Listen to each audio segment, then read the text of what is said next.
and welcome to the Knighted Ones podcast, episode unlucky number 13. We are not popping our collars this week, despite having Josh Lazar back to the show. So he was in the country, so I'm blaming him on this loss. As a reminder, we are the only podcast that features a former UCF National Champion, a former UCF radio host, and several podcasters shooting the breeze, talking UCF sports. So welcome back, everybody. Not as happy a time this week. We got our bells rung, but that's okay. We've got our team back in full effect, so I'm going to bring them to the stage. As always, Josh will be last. Tre, Neil, welcome back. What's up? What's up? How you doing this week? Doing good, man. I'm alive and well. You're saying no and just saying, doing good at the same time. I'm doing great. Yeah. All right. And we're going to welcome back Alan Levin. Alan, what's up, bro? How's it going? Good to be back. All right, man. Glad to have you back. You and your crazy Mexico trips that I keep hearing about. A little FOMO going on there. I'm just saying. And then let's go ahead and bring back to the show Noah. If you guys remember, Noah is our producer / intern. He had his first week last week, and so he's coming back to the show. We didn't run him off, and we gave him a lot of things to do. So welcome back, Noah. Thank you. All right, and the guy with not the best hair on the podcast, and always last to join the show, Josh Lazar. Welcome back to the show, Josh. What it do? What it do? I don't know. How'd that golf score work out for you? Golf was actually pretty good. I hit the ball in the air. Isn't that the whole point? That's a win. It is, but not into the water.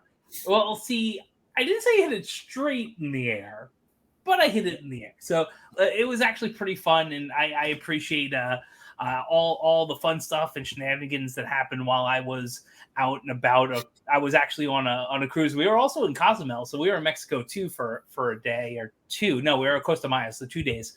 But yeah, it was wonderful. I'll tell you, it was wonderful hearing the episodes back. It's really interesting, and I will say, I did say that once we won, I would wear a collar.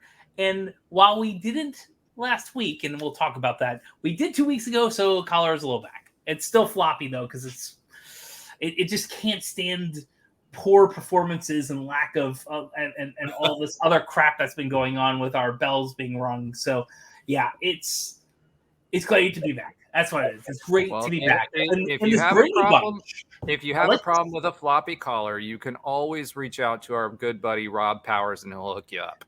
Yeah, was he on the show at some point, or I don't know. I don't know. He's just kind of disappeared. I think he's like in a White Claw coma. I don't know what's going on with him. Sounds wonderful. But yeah, we'll have him back at some point. The screen is getting a little crowded though. Noah's hair is just taking up all the space. So with that being said, we're going to go ahead and drop him down off of the show and go back to our traditional setup. So Noah, you've been removed. It's nice to have that power. We will have him back during different times of the show and in different ways. He's learning about how to do slideshows. So I expect some humorous imagery and videos, even if they are of himself, to kind of add some spice to the show. So again, welcome to the show. This week we have to talk about the Texas Tech debacle. Bluebells. So Noah is starting to write the taglines and he's getting better at them. So not only do we have to, we channel our inner 13-year-old every week, but we're a poor and terrible influence on an innocent young mind in Noah. And so we are slowly ruining him, which is a great thing. But as always, we're going to start our show with text talk. So with text talk, I'm going to go ahead and throw Tre to center stage. Tre, what was your text talk for this week? We had a big thread going this week. Yeah, we did. So the first one I'm going to do is Rob. He said, Pee Wee football knows that. Every guy playing Madden knows that. What's going on? What he was referencing was the play call before halftime. You have no timeouts. Clock is really low, so you probably can only run one play, and you got to spike it.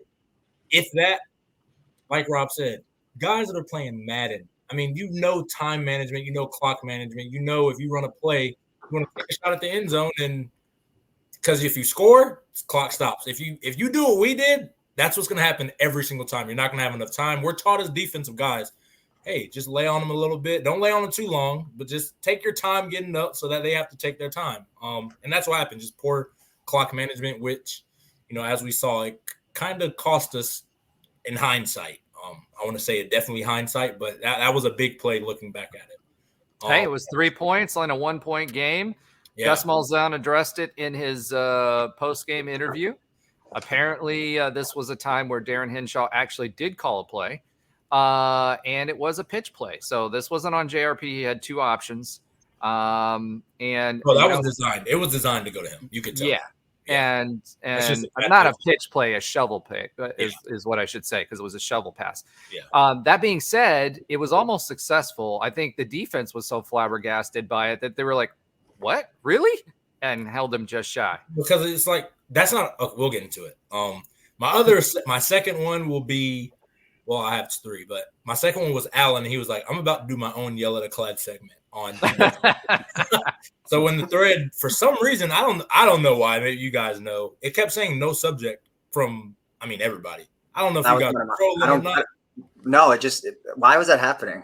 I have no idea. But again, Allen was mad. I was like, if I see another no subject, because I'm already mad from the game. But yeah, I blame it on Rob. Rob and his droid. I think it was because we're all iPhones besides him. I think was my takeaway there. Right with it. And then the last one I have is Josh. Don't like the JRP jump.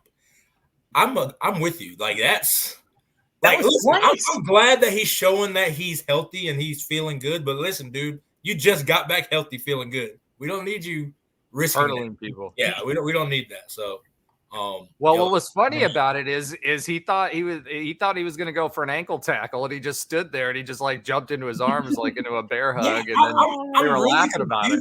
I'm really like, is JRP just trucking people? Like, I didn't take him for that kind of runner. Maybe I'm wrong, but I'm surprised. He lowered. He did that a lot last year, and he did it early part of the season. He will lower his helmet and run into people. He did it a lot last season. Okay, but he doesn't have like William Stanback weight to do that. Yeah, that's why it was confusing. When he hurdles, it's confusing to me. I guess it was just because again, it was a corner, and they're known to shoot low, as you see our corners do quite a lot. But yeah, I guess so. I laughed when he said don't like the JRP jump, because I'm like, Josh, I'm with you. Well, I did like his other jump passes he had going on. Early on, those were a pretty slick wrinkle that we hadn't seen before. So, and it seemed to work over and over again. So good play calling on that until Allen. Well, first of all, since you mentioned William Stanback, shout out, because he just won the Grey Cup in the CFL. Yeah, so saw that. Shout out to again our former running back there. Mine was because we all know Tre doesn't text too much during text talk, so he went in all caps. They have heavy personnel. Why do we have 4 DBs on the field? So I love the passion, the all caps, because we don't get too much from Tre when we're losing. And then what Rob said, what Roger said, defense played well enough to win this game. This is on the offense so far, because it was one of the few games, that this felt like it was really on the offense and the special teams. Why we didn't win this game. The defense did play well enough to win this game. So that was my 2 text talks. Well, we had a big argument. Tre and I had a big argument on who that was on. So I will say this is an all team, like all phases. It was, but the offense seemed notably discombobulated compared to previous games. Definitely. Oh yeah. And the crazy thing, we'll get into the stats a little bit later, but like we won out on all the stats for this week pretty much. So the offense was moving the ball. They were controlling the clock. But yeah. All right. Josh, did you have a chance to or watch the game on your really poor internet, which is worse than which is worse than Orlando internet this week while you were on vacation. I heard you're having to splice the audio from the last podcast. I know who did that. It might have been Noah, but no, I was actually back in Orlando. I was on a cruise for a week, and we took the Bright Line from Miami to Orlando, and that was fun. That's where I listened to the podcast. But I watched the game mostly live, partially at a kid's birthday party. So I got to see a vast majority of it, and the only things that really counted, I got to see in the car on the way back home, sadly.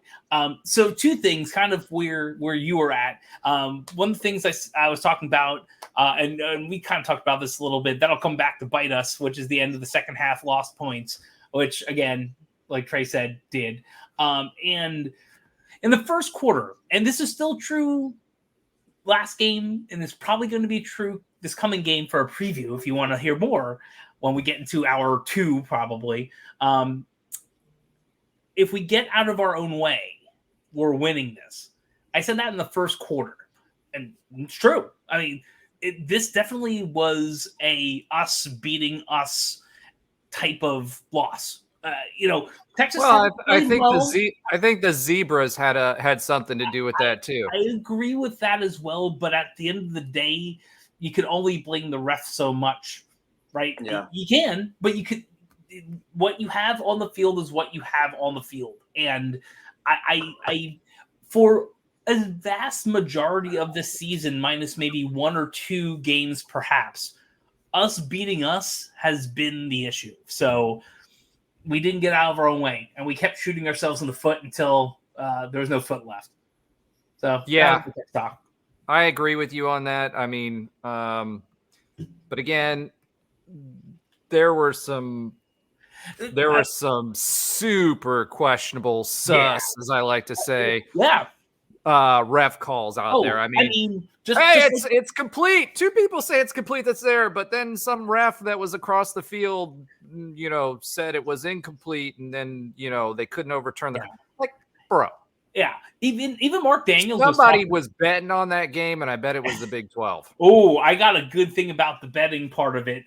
Maybe we'll talk about that later. But I had to listen to iHeartRadio online because there's no TV for these basketball games we have. And even Mark Daniels at the end of the game yesterday, what was it, on Sunday versus the Jackrabbits right up in Flagler College, we were someone shot a 3, we hit the rim, we got the rebound, they get to the floor, and then they call a foul. And Mark Daniels on the call was like, we thought this ref issue was done yesterday. It's definitely there, but the ref didn't doink the ball off of a goalpost. The ref didn't call a running play with 10 seconds or so left in the second half. The ref didn't. Josh, I get what you're saying. Yeah. Like, we still could have won the game, but at the same time, we were playing the refs too. Dude, it was blatantly obvious, right? So yes, could we have overcome it? Yes. Did we make some mistakes? Yes. But I can tell you there were a lot less hankies out of the pocket in the second half than there were in the first when we were driving all over these guys. So let's not joke around about that. So I'm with you. All right. So moving on, let's go ahead and get into the game. So, one thing I will say is that Noah, and this would be a good time. I don't know what Noah's doing right now. We're viewing him in the background, and this would be a good time for the slideshow with your images or that short video of you seeing the Bellringers, bro. I'm just saying. I'm just putting him on the spot a little bit here because he was running around with his laptop. So anyway, this would be a good time for that. But the Bellringers got Rung, and as Noah wrote there, blue-billed by the Bellringers, right? So I'm glad that he put blue-billed and not something else because we are a clean show, although everything on Apple says we're an E. And I think we kind of deserved it last week. I didn't realize some of the subject matter that we had going. But that Miami guy deserved it. So anyway, this week, dude, it was like one of those you can't get out of your own way kind of games. First quarter, we had 2 drives. Scripted plays are scripted plays, right?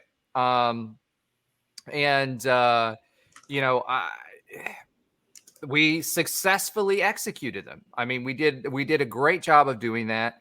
And then we got off the field, and then we just kept stalling. Now, why did we stall? Part of it was flags. I mean, we had one offensive lineman who had 2 flags, one right after the other, one for a false start, and then immediately after that,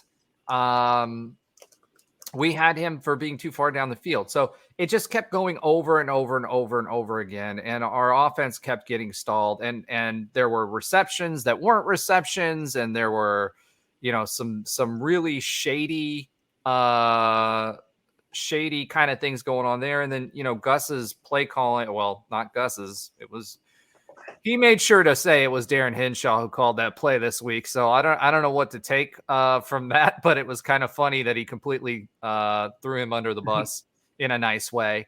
And, but even before that, there were the timeouts, right? The way that we had the timeouts before that, we had time on the clock. We called the timeout. We came right back, and then we let the time or they called the timeout. Then we let the time run down and we called a timeout. And it was just like, really? We're coming down to the wire. We had plenty of time on the clock. We were down there in scoring position in the red zone with 30 seconds left.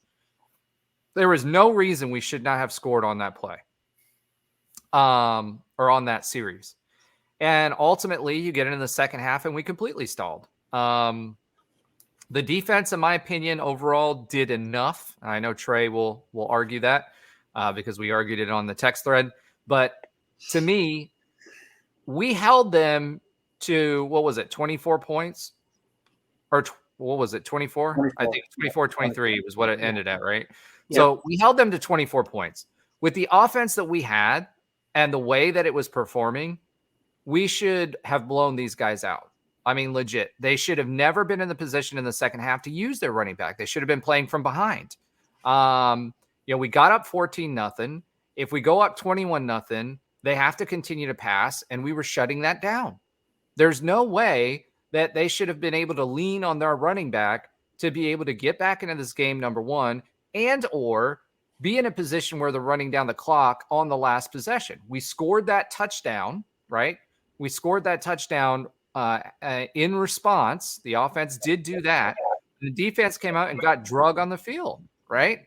And at the end of the day, if we are up multi-scores in the fourth quarter, that doesn't happen because they have to move the ball, and their quarterback and their receivers were not able to play effectively against us. That being said, we had some of our cornerbacks that had some pretty poor days, right?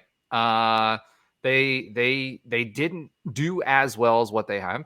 We didn't get as much pressure. We got pressure. We didn't get sacks, right? And it was pretty clear very early on defensively that they had done their homework, and they basically shut down that read option that we had used so successfully last week and handing off that JRP, handing off the ball or running to the edge.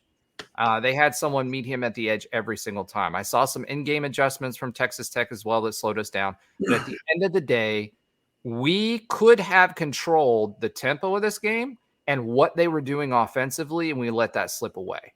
And that ultimately is what lost this game, in addition to, some shanked kicks and a tip ball there at the end. So that's my basic overview, right? And we'll go over the numbers and some other things as we go. But that was my impressions for the game. It was just a game of missed opportunities and a game of poor execution on all phases of the game.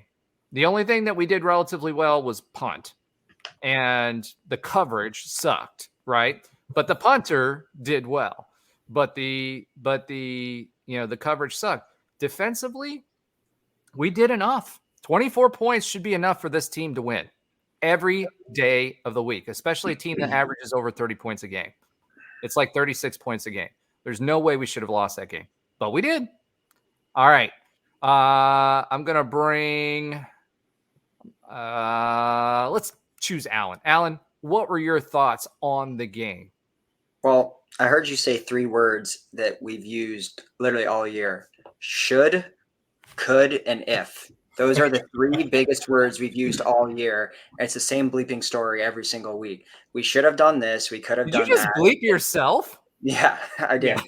And if we would have done that. But at the end of the day, I mean, how many times can you say that if this has happened in 7, 8 games, like, then you're just not that good because you're not executing? Or sure, we can blame some outside factors or whatever, but it's the same story every single week outside of a couple weeks where we put it all together, and it's the same mistakes over and over. I mean, we maybe had some new ones this week with special teams and Boomer and everything, but the play calling's bad here. The defense makes a mistake here. The offense makes a mistake there. Yeah, I'm cooking because I like. Oh, hold on. If you're gonna put it up there, put it up there. Don't be timid. Don't be timid. So yeah, and it gets old. I mean, this is the same story every year. I mean, we've now lost 3 games by 2 points or less, and now we've been in 5 games where we lost, where we were within 1 possession in the fourth quarter and didn't capitalize, didn't either, come back and win, or we blew the lead. So it's the same story every week. And, it's just frustrating because, it really feels like when we're beating these teams, the talent is there. But it's just, we find a way to blow it. And that's been the story all year. I mean, we go up 14-0 and then we get shut out for 2 quarters straight because of mistakes and dumb stuff. And then we, rally to put up 9 in the fourth quarter, and then we miss an extra point that could have tied the game. Now, Alan, I think you're undervaluing the value of the refs here for Texas Tech as their 12th man, because they literally stop drives. Referees should not be controlling games. They control the half of football, like 100% control the half. Yeah, I mean, that was. I don't know what that was either. I have no idea. Something literally fell off of my table, and I have no idea. See, we bring you back 1 week, Josh. You're on vacation 1 week, and you're throwing stuff. Here. Listen, you need to control your anger. Listen, Linda. Linda. No, okay. All right, go ahead, Alan. Sorry. No, I mean, look, I don't disagree that the refs had a factor in this game, but we still could have won. A factor? They had a factor in the half, dude. Like, yeah, legit. I'm not a huge fan of just like putting all the blame on the refs. Like, that's never been something I like to do. Like, just like, oh, it's the refs' fault, because that's like an easy way out. That doesn't change that we're in a position where we could have won the game. But yes, they did the horrible call with Javon Baker, the horrible call with Kobe Hudson. But, we still made plenty of our own mistakes that shot ourselves in the foot. So disappointing game all around. Obviously JRP had some good moments. He's looking healthier and healthier. But yeah, like you said, I mean, if a team like Texas Tech only puts up 24, this team should have won, but they also got shut out for 2 quarters straight. And I know the refs, yes, they played a factor in that department too, but well, let me put it to you this way, how critical the refs were. Okay. We had a 10-minute advantage in time of possession at the half. We had 109 yards rushing at the half. We had 323 yards at the half. Okay. They stopped the scoring drives. We moved the ball. They literally stopped the scoring drives. And I agree with you on not blaming the refs, but they literally were a major factor in the first half. And I'll say it until you blew it in the face. You have to overcome that if you want to win, right? 100%. And we had our opportunities to do it, and we just didn't do it, right? Like fluky stuff. But at the end of the day, they were their best defensive player. You don't put 323 yards up in a half. You don't put 190 yards rushing in a half. You don't have 10 minutes more in time of possession and that not turn into points. And the drives that it didn't turn into points is where we were 3 quarters down the field and they stopped the play, or they didn't give us calls, or they miraculously called something on the sideline as a catch. 2 refs who were there called it as a catch. And then all of a sudden some other ref overturned it, did not call it a catch. and then they couldn't overturn. They didn't have enough to overturn it on the replay. They were 100% a factor. They were as important as any defensive player on Texas Tech's defense in that quarter. I hate to do that, but this was so blatant. I mean, it was literally blatant. If I were Tre and I were on the field, I don't know, I might accidentally have to like run through a referee or a back judge or something as, you know, I'm covering a pick play or something. I don't know. That might have happened if I were you're trying to get ejected and suspended for the rest of the season. Well, if you're running to cover the middle or something happen, or you're running up and he just happens to be in the way. I mean, that happens. I've seen it happen. Or you could be like Miami and their defensive backs and just run into each other. You could do that too. Yeah, but I'll say one other thing in the third quarter: first possession, punt; second possession, missed field goal; third possession, interception on the very first play of the drive. So, like, we also had that too. Alan, I told you, I said this was the worst. Granted, I have the Baylor game like deleted from my brain. So I was like, this is the worst second half we've played all year in every aspect. And you guys said Baylor. Yeah, like you can't excuse those three possessions. Like it was still tied. Like we had 3 possessions where we could have gone up and we didn't. So well, I think the pick was huge because that was triple. That pick was huge because he threw it into triple coverage. Yeah. That was our ability to grab Mo. Yeah. All right. That's what I have to say. Josh. What can I say? It was like a calamity of errors. It was like Benny Hill. There you go. There is a reference, Noah, that you might need to look up. It was Noah's not there. I think he's in the bathroom. Well, I mean, we can't see that. Only you can. But it was like the yakety sax of Benny Hill and people.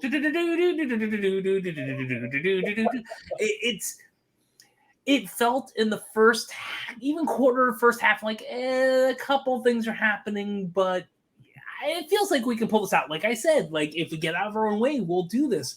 But I kind of have that. This is, if you're not listening to this on the street on your favorite podcasting thing, there's some audio visuals that are worthwhile for you to see on our YouTube channel. Anyway, I think that's good for a YouTube short. I don't know. We should totally make a short out of that. Anyway, so as soon as that first half ended in that way, I think every UCF fan that remembers the cardiac night type of games went, oh man, no. And it just kept going and rolling. And we still had a chance to tie it up. Like we still had all these opportunities. It's going back to what Alan said, it is definitely one of these, here it comes again. In the middle of an inexplicably slaughter of a really good team, like a really, really, really good team. Like, was it our 5th top 15 win ever or something? Like in the middle of I am assuming most fans are like, oh, we're not back, but we're going to be doing good the rest of the year after feeling and seeing that. After rewatching that, I was like, oh, because I only knew it was 14-0, and then I went on a ship and had no internet service. And then eventually, once I got things worked out and iMessages were working, I was getting a few messages from Roger because someone on the show doesn't have an iPhone, so I couldn't get all the emails. Or the messages, but not on the show, on the text thread. In the text thread, right? If it's only that one, kick them out. But in all reality, I was like, okay. And for Texas Tech, I know, but Tre was right. It's senior night, and we might get into this. It was senior night. It was, the last time some of those guys are playing that stadium. It is still an away game. But again, it was just so many things that had to go wrong for us to lose. The stats showed it. Your eyes saw it. So I just, it was deflating. But there's still some promise, and there's still some promising things potentially, which we'll talk about later in the show. Yeah, so JRP came off a Week 11 Manning Award QB of the Week. We got a helmet sticker on ESPN. RJ Harvey shared, was highlighted by the Big 12 yet again. There's a question on here that says, did they blow this game? Yes. Yeah. That's short answer. Okay. Yes. Blew the game. This was a win. This should have been a dub, but there we go again with the shouldas. But let me throw some stats at you since we've got our stat guy back this week.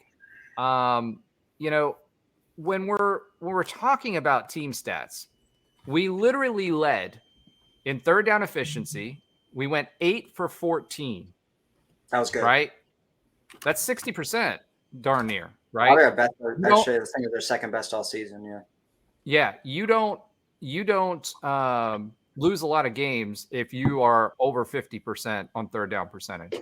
1 for 1 on fourth down. Texas Tech went 3 for 9 on third down. So what does that tell you? As much as we've been lamenting the defense, they were stopping them fairly effectively. Because if you stop them on 3 out of 9, right, that means 6 times you stop them on third down. And they were 0 for 2 in fourth down percentage. And this is the number 1 team in the country for fourth down conversions. They're over 48% on fourth down conversions. So we got stops and we gave the ball back to the offense. And this is why I'm saying it wasn't on the defense this game. Total yards, 486 versus 446. Remember that 190 yards rushing? 238 total. So what does that tell you? They stopped the run, right? They had 190 yards rushing. Okay. They had 446 total. This is the one stat that they actually beat us, which was they had 256 yards passing versus our 248. Okay. And that goes back to a lot of those big play completions that we've been talking about. So we've been talking about all week. Actually the past several weeks, our yards per attempt has been somewhere around 10, right? Last few years with Mikey Keene and everybody else, it's been in between 5 and 7, right? So we got those big plays. That's our offense. We're going to make those big chunk plays, stretch everything out. We were at around 5 in the first half. We were at 7.8 for the second half. Both teams threw an interception. Rushing attempts. Now here's a kicker. We talked about how Texas Tech ran the ball, right? They ran the ball 29 times for 190 yards. We ran the ball 40 times for 238 yards. They averaged 6.6 per carry. We averaged 6, which is still healthy, right? That's still a healthy average. Penalties, 8 for 64 versus 7 for 58. And again, turnovers. Time of possession went from a 10-minute advantage to 31:57 to 28:03. If we had put our foot on the gas pedal and scored at least one more at the half, we would have changed the dynamics for the second half. They would not have been able to catch up. That was the difference in this game if you look at it statistically. So that's why I say it was on the offense to do this, and a lot of our drives got killed. By that. All right, so at the end of the day, did we blow this game? Yes. Did we blow it in many ways? Yes. Boomer missed the extra point. He didn't miss the extra point. It got blocked. It got blocked. Number 98 got his. It looked like it did. It was close, but I couldn't tell for sure. Yeah, I couldn't either because for some reason I was having to watch the game on my 12 Pro Max. So thank goodness I got the Max. It was definitely touched or definitely deflected. Yes, yeah. I went back and watched it on the replay. And it was 100%. Number 98 got like a finger on it, and just enough. It killed the trajectory. Like if you look at how he kicked it, it was going straight, literally straight, and then that finger just curved it. 90 degrees left. Like that's the only reason. He didn't even look like it. Like as far as the production, the snap, the hold, everything was good. The kick was normal, good kick. Like it didn't look like he shanked it or anything. It was just it got tipped. He just has been a little bit off lately, though. Like not that. He definitely has been off for sure. Yeah, for sure. All right, so some more information about UCF's offense. RJ Harvey got shut down. We killed his streak, his 100-yard rushing streak. I think it was like 8 games, or no, it wasn't 8 games. It was like 5 games. And we didn't score. So they shut down the running game. Defense had 0 sacks, 2 tackles for a loss though. But the biggest stat that stood out to me for the defense was 12 missed tackles. We had 3 missed tackles last week. We had 12 missed tackles. Now, it wasn't because they were out of position. They just didn't tackle, right? Like they were there. Yeah, they weren't physical enough. They didn't hold on. I think I said something earlier about wrap their arm. They need to use their arms. They're not using their arms. They're just throwing the shoulder. Exactly. So like I think I said this in the text thread is even if you aren't going to get the tackle, right? Because we were there at the line for a lot of these. We had the guy in position. Had we just wrapped, you slow him down enough, even if he runs through tackles, because he was the #1 running back in the country for breaking tackles.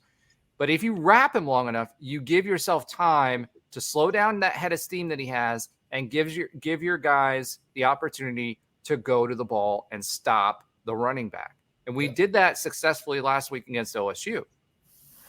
We were gang tackling. It's like there's nothing wrong with, and as a defender, there's nothing wrong with getting ran over if you're wrapping up, because you can't run without your legs. If you're wrapping up, at least you're holding on to something for the other 10 guys who should be running to the football. They should be coming to clean it up. Now, when you're just throwing a shoulder, you're going to bounce off. He's going to keep running like nobody's – like that's the issue. They're not wrapping up, period. They're just throwing a shoulder, hoping that they're going to bring down a 220, 230-pound running back, and that's not going to happen ever, really. So, I mean, again, my problem, again, Roger, I disagree. I think it was on the defense. I mean, it was on the offense too, don't get me wrong. But if you can't get a stop, to me, what makes any team great is timely stops or timely possessions. Offensively, at the end of the game, when they got their last possession, they scored a touchdown. They did what they needed to do. Now, did we shank the field goal or the PAT? Yeah, we shanked it. So knowing that on defense, whether we get the ball or not, or whether they make the field goal or not, we have to get a stop no matter what it is. We couldn't do that. I told you guys, I went back and looked. Literally after the game, I was like, I got to rewatch this because there's no way I just watched this. They had 5 minutes left, their last possession. There's no reason why we could not get a stop when all they did was run the football over and over and over and over and over. They threw a couple of passes, which to me, I was like, Texas Tech's offensive coordinator is ridiculous because we couldn't stop the run. There was no reason to throw a pass. True. So, like, to me, I blame that on the defense because, yeah, you can get stops in the first quarter. You can get stops in the second quarter. You can get stops in the third quarter. You can get stops in the fourth quarter. If you cannot get a stop when you need a stop, it doesn't matter. Like, you can say, oh, yeah, the defense, we played great. And the game was the Houston game. My Coach Frost's first year, we were beating Houston, who was a nationally ranked team. That was with Greg Ward and like Ed Oliver, all those guys, when they were beating everybody. We were up 24-3 against them. And I told the defense, I'm not even really playing a whole lot. I was just like, if you're a good defense, you stop them. Like, don't try to say, oh, the offense didn't do this, the offense didn't do that. No, if you guys want to be a good defense, if you've put on film this year, you want to be a good defense, you make the stop when you have to make the stop. There's no excuses to it.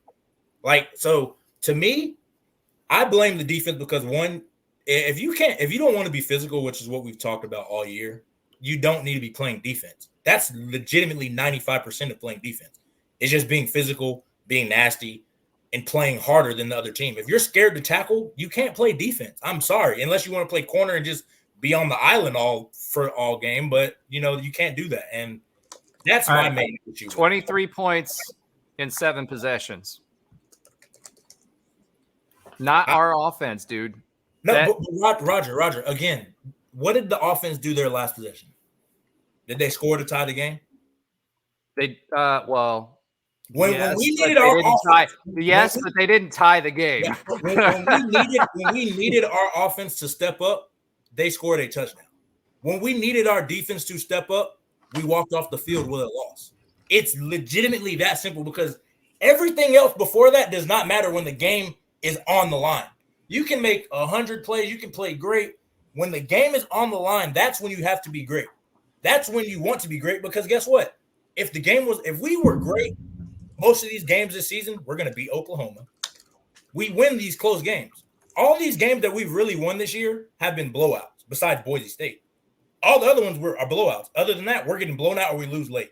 What does that really tell you about our team?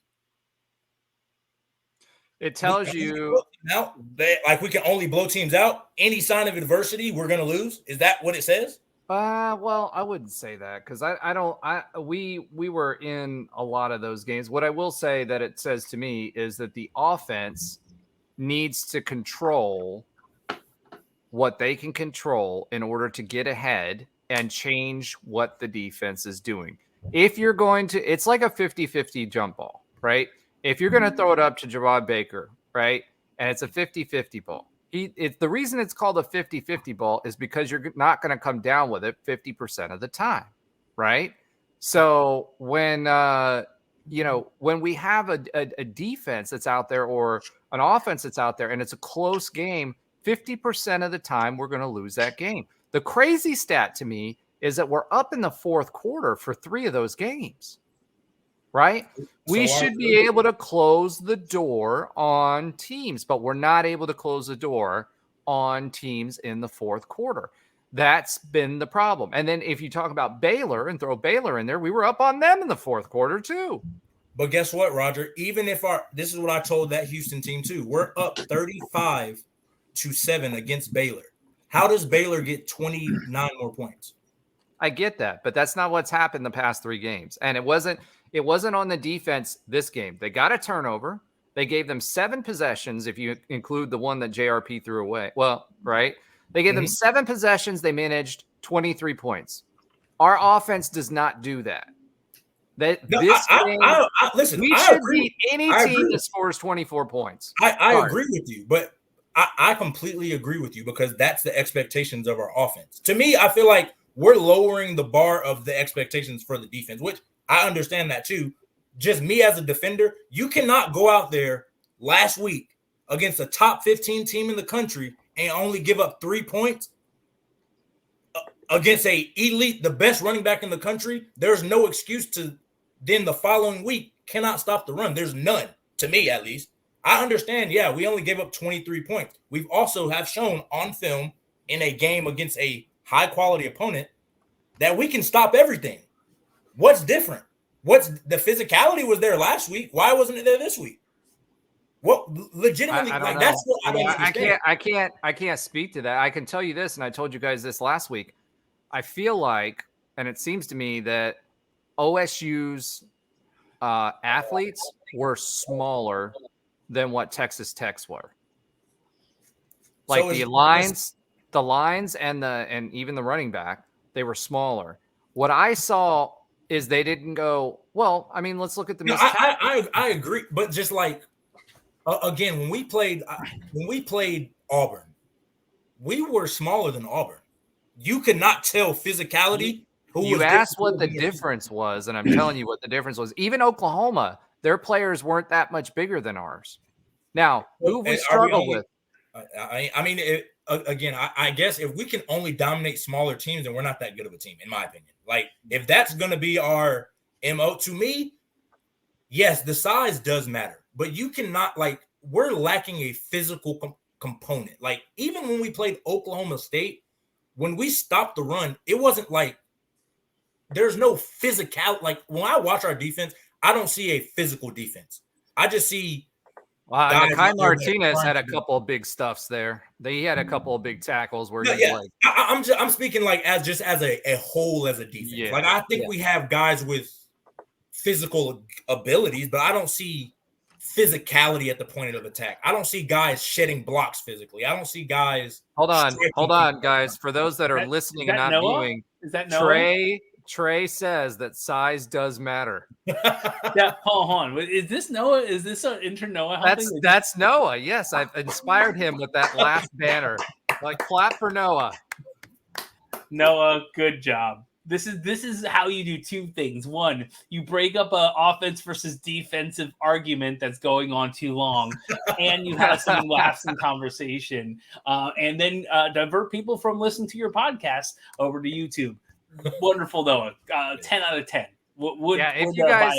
If you guys are just listening on the podcast, you should flip through the YouTube. It's worth 2 listens, I promise. But if you're viewing, like you see these little things that are happening in the middle of the show, I've inspired Noah to he's getting spicier and spicier as we go along. So by the end of the year, it's over.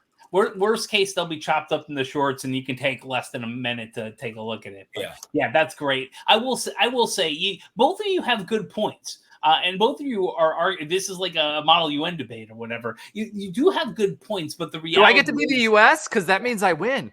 I'm not going to go there. But what I will say is that you are both right, and your opinions are both valid, and they all lead to the same answer, which is what Alan was saying before. Coulda, woulda, shoulda is the name of the season, and that's really what we're all kind of circling around. We all see it. How does that team that annihilated Oklahoma State do the same thing? So I said it in the chat.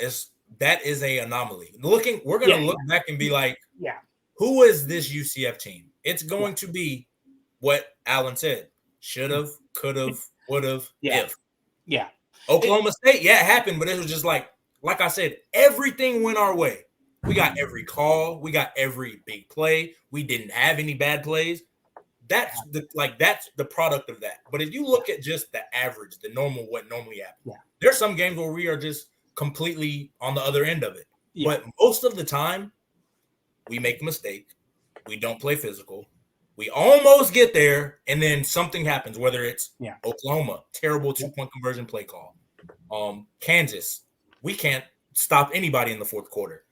Baylor, everybody's fumbling. We can't stop the run anymore. Like, that is our team. And to me, that is where I'm just like, maybe these guys just don't know, like they don't have what it takes to win, because at the end of the day, or is that the coaches and the coaching the fundamentals, bro? Well, I mean, I think there are fundamental issues of, like we've talked about that, but I think again, I don't think these guys want to feel uncomfortable doing what it takes to feel uncomfortable to win. Like, that's what it takes really to win. At the end of the day, somebody's got to make a play. That's all it ever should be. If you can't make a play, you're gonna lose. At the end of the day, Oklahoma State, what did they do? They made a play. How did we miss the PAT? 98 blocked the field goal. That is a big time play. That changes everything. And that's why we lose at the end of the day. We gave up 190 yards rushing. We gave up 182 to one guy. We didn't stop him. If somebody were to say RJ Harvey had 24, well, he only had like 13 carries. So we stopped the rest of the offense. We just didn't stop him. So if RJ Harvey had 24 carries for 182 yards, what are we saying? They couldn't stop RJ Harvey. He had his way with him. Yeah. Well, what's the difference? This game. We had 190 yards. We had 190 yards. And we were like, they can't stop him. He's a monster. Why are we not saying that against our team? You're sitting here saying they couldn't run the ball. We stopped them. No, they ran the ball down our throat. We could not stop them. And like that, ran the ball. You didn't say the. You said D. They ran the ball. Is that like Randy Marsh? All right, guys. Trey, you're going to be able to yell at more clouds later. Let's talk about this. If UCF wins on Saturday, hold on, this is the question from Alan's agenda. How would you rate the season overall? Dead silence. Wow, too much. I'll go. Go ahead, Alan. Oh. So I've thought a lot about this. It's funny because in the beginning of the year, I think most reasonable fans' expectations were we wanted to make a bowl game. We wanted to have like the best record of the 4 incoming teams, and we wanted to be competitive in the conference. And at the end of the day, that's kind of all still in front of us. We could make a bowl game. We're at 500, and we were competitive in pretty much every single game, even though the fashion of how we lost sucked and we all hated it and are super frustrated with it.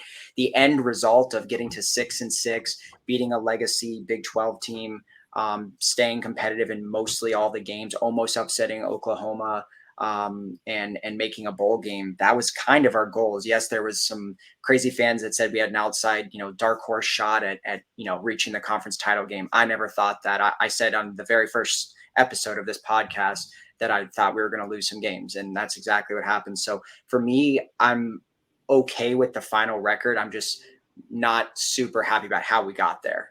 When you have that chance to win some of these games and lose 3 games by 2 points or less, it's super frustrating knowing that we could have 9 wins right now or 8 wins right now. That's the frustrating part.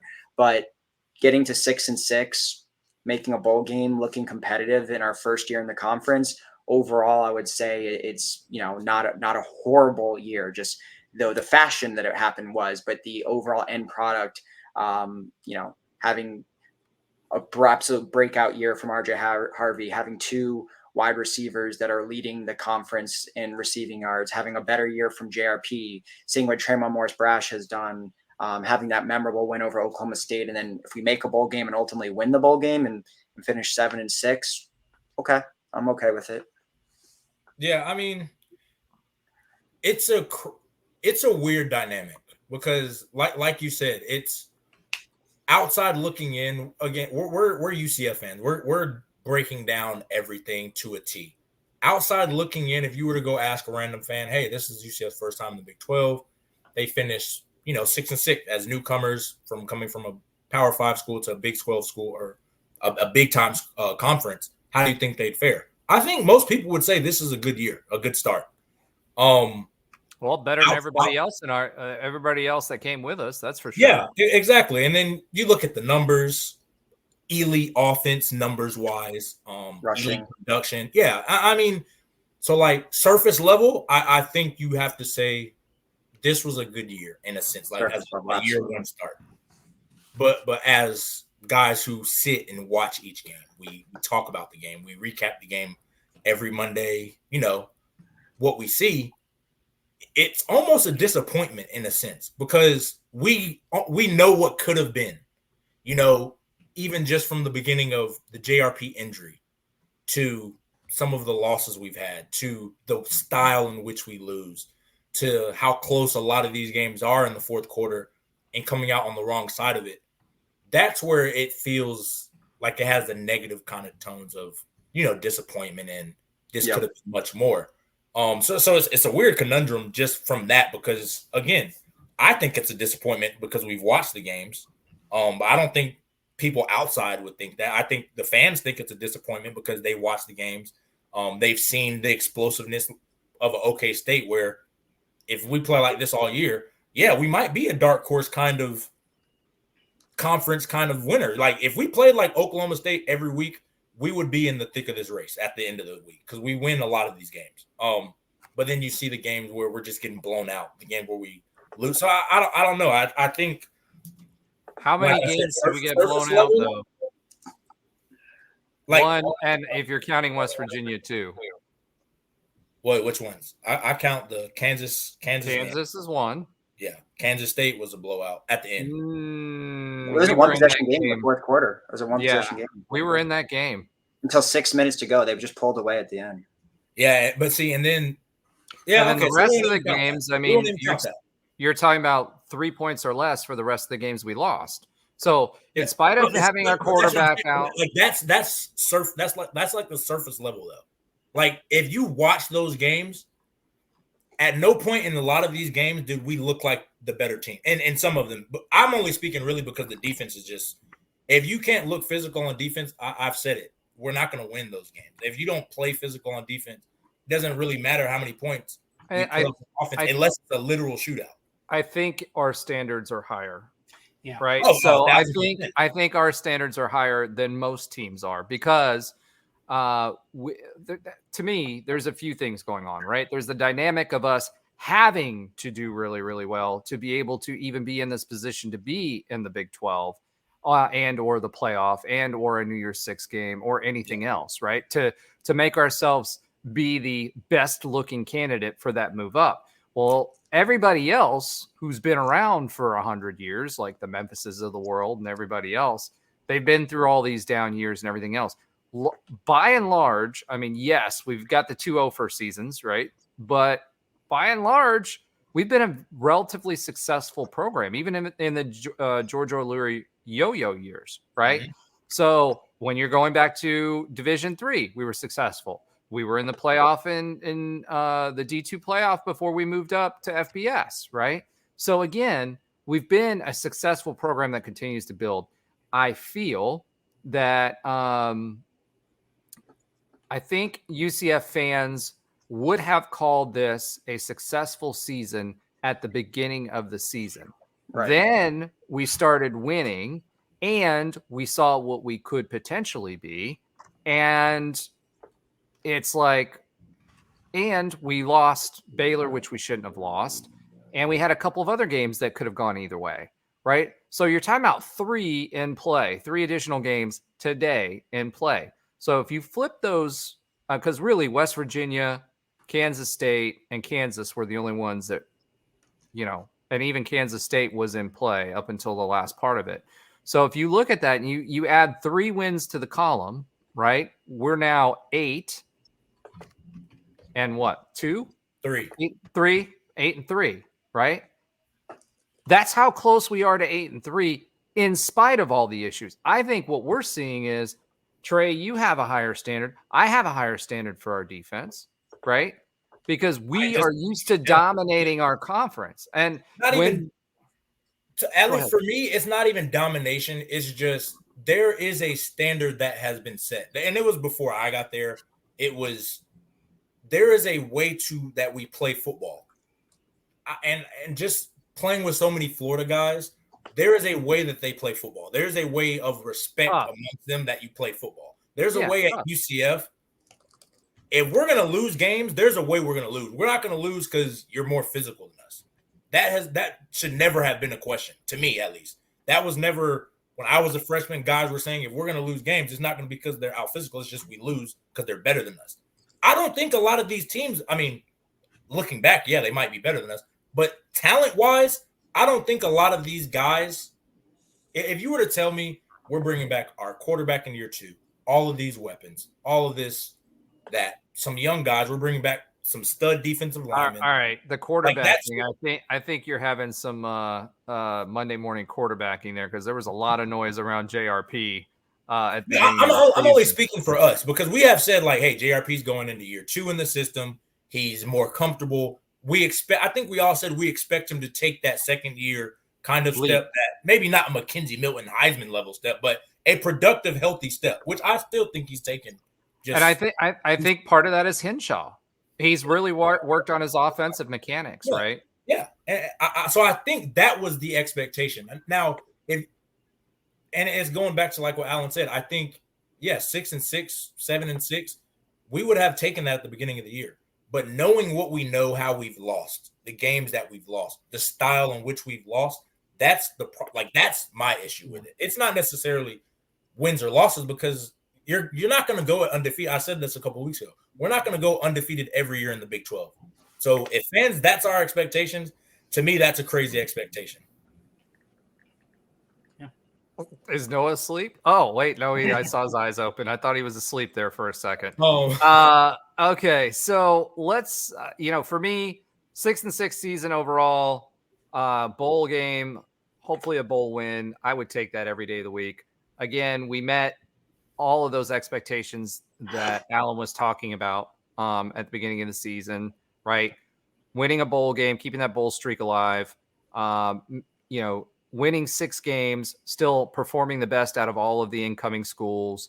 I feel like that would be not what we wanted, but still a successful season with the understanding that we've got a lot of work to do in the off season, especially when it comes to our defense. So, all right. With all of that being said, I needed to jolt Noah awake so that we could bring him back for a little UCF student re-education. So Noah's back on the show. Noah, last week we kind of were giving you some tidbits that every UCF student should know. And now we're going to be talking about the Cow Rivalry this week. We told you what you should be doing, how they should be referenced, all of those shoulds. Now we'll tell you why it is what it is. So for the Cows, this rivalry runs deep. And, it's funny, you see Cows fans saying, well, they're still talking about us in spite of the fact that they've moved on to the Big 12. Well, there's a reason for that. They are our true rival, the only true rival that we have. Everybody else we kind of surpassed. We're starting to do that with the other folks, EC with the Cows now, but like ECU we left behind, Memphis we left behind, Marshall we left behind. If you go further than that, some of those MAC teams we left behind, Troy, all of those. So if you want to go back to St. Leo, but anyway, that's way back. That's way back into time. Oh, baby. I'm sorry. Josh's keys to the game are rubbing off on me, I guess. I don't know. But at the end of the day, the bottom line is that the Cows rivalry is heated because it goes beyond sports, right? The administration kept us from getting a dental school. The Cows administration did, right? They did. They lobbied the state legislature and told them they didn't need one because they had a dental school in Tampa, and that should be enough to be able to service both Tampa and Orlando. So they pushed really, really hard, used a lot of political capital for that, right? The Cows undermined us moving to the Big East. They did everything that they could. Judy Genshaft, their president, did everything that they could to keep us out of the Big East after they went into the Big East before we did. We had a 4-game series with them that we played because we moved up to the Conference USA while the Cows moved to the Big East. And part of their agreement to move out of Conference USA was to agree to a 4-game series with UCF. As soon as that was over, what did they do? Well, they said that we are too good for UCF, so we will no longer schedule UCF, and moved on to the Big East, right? So then there was, Jim Levitt. We had actually who was their most successful coach, 13-year stint, built the program from scratch, got them to their infamous number 2 rating for all of a week, and said that UCF did it right. We built it from scratch, and we did. Against a lot of those things that the Cows were doing at the time. We were in constant competition, and they saw the potential, and I think, threw a bunch of monkey wrenches in there. Woolard, their ADs, tires were slashed at our 2013 game. So Danny White had to give, or was it not Danny White? Was it Danny White? I think it was Danny White. No. 2013? No. It was before Keith Tribble. Was it Keith Tribble? In which year? 2013? Yeah, I don't. Yeah, that was Todd Stansbury, I think. Yeah, Todd Stansbury. That's right. Wow. He was so forgettable that we all forgot about him. But Todd Stansbury actually had to give their AD a ride home because his tires were slashed at our home game. There's Slushy Gate. They are constantly talking about things that they don't know about. Some very sensitive topics that I'm not going to go on to here. And they talk a lot of trash. Basically, they think they are better than UCF and actively worked to hinder us academically, hinder us athletically. And so when we surpassed them, that was a big win for UCF. And of course, they're geographically pretty close and similar type of school, except they have 30,000 students while we have 70,000 students. So again, direct competition. Yeah, a wah. And that's part of the reason we hate the Cows. Like I texted you that day, let the hate flow through you. There's a lot of reasons for that hate. and make sure you take those tidbits and pass them on to the student population as part of our re-education process for the students. That's all we had this week. All right. And Noah's off the stage. All right. Moving on. Let's go ahead and preview Houston. All right. So there are Cougars in our area.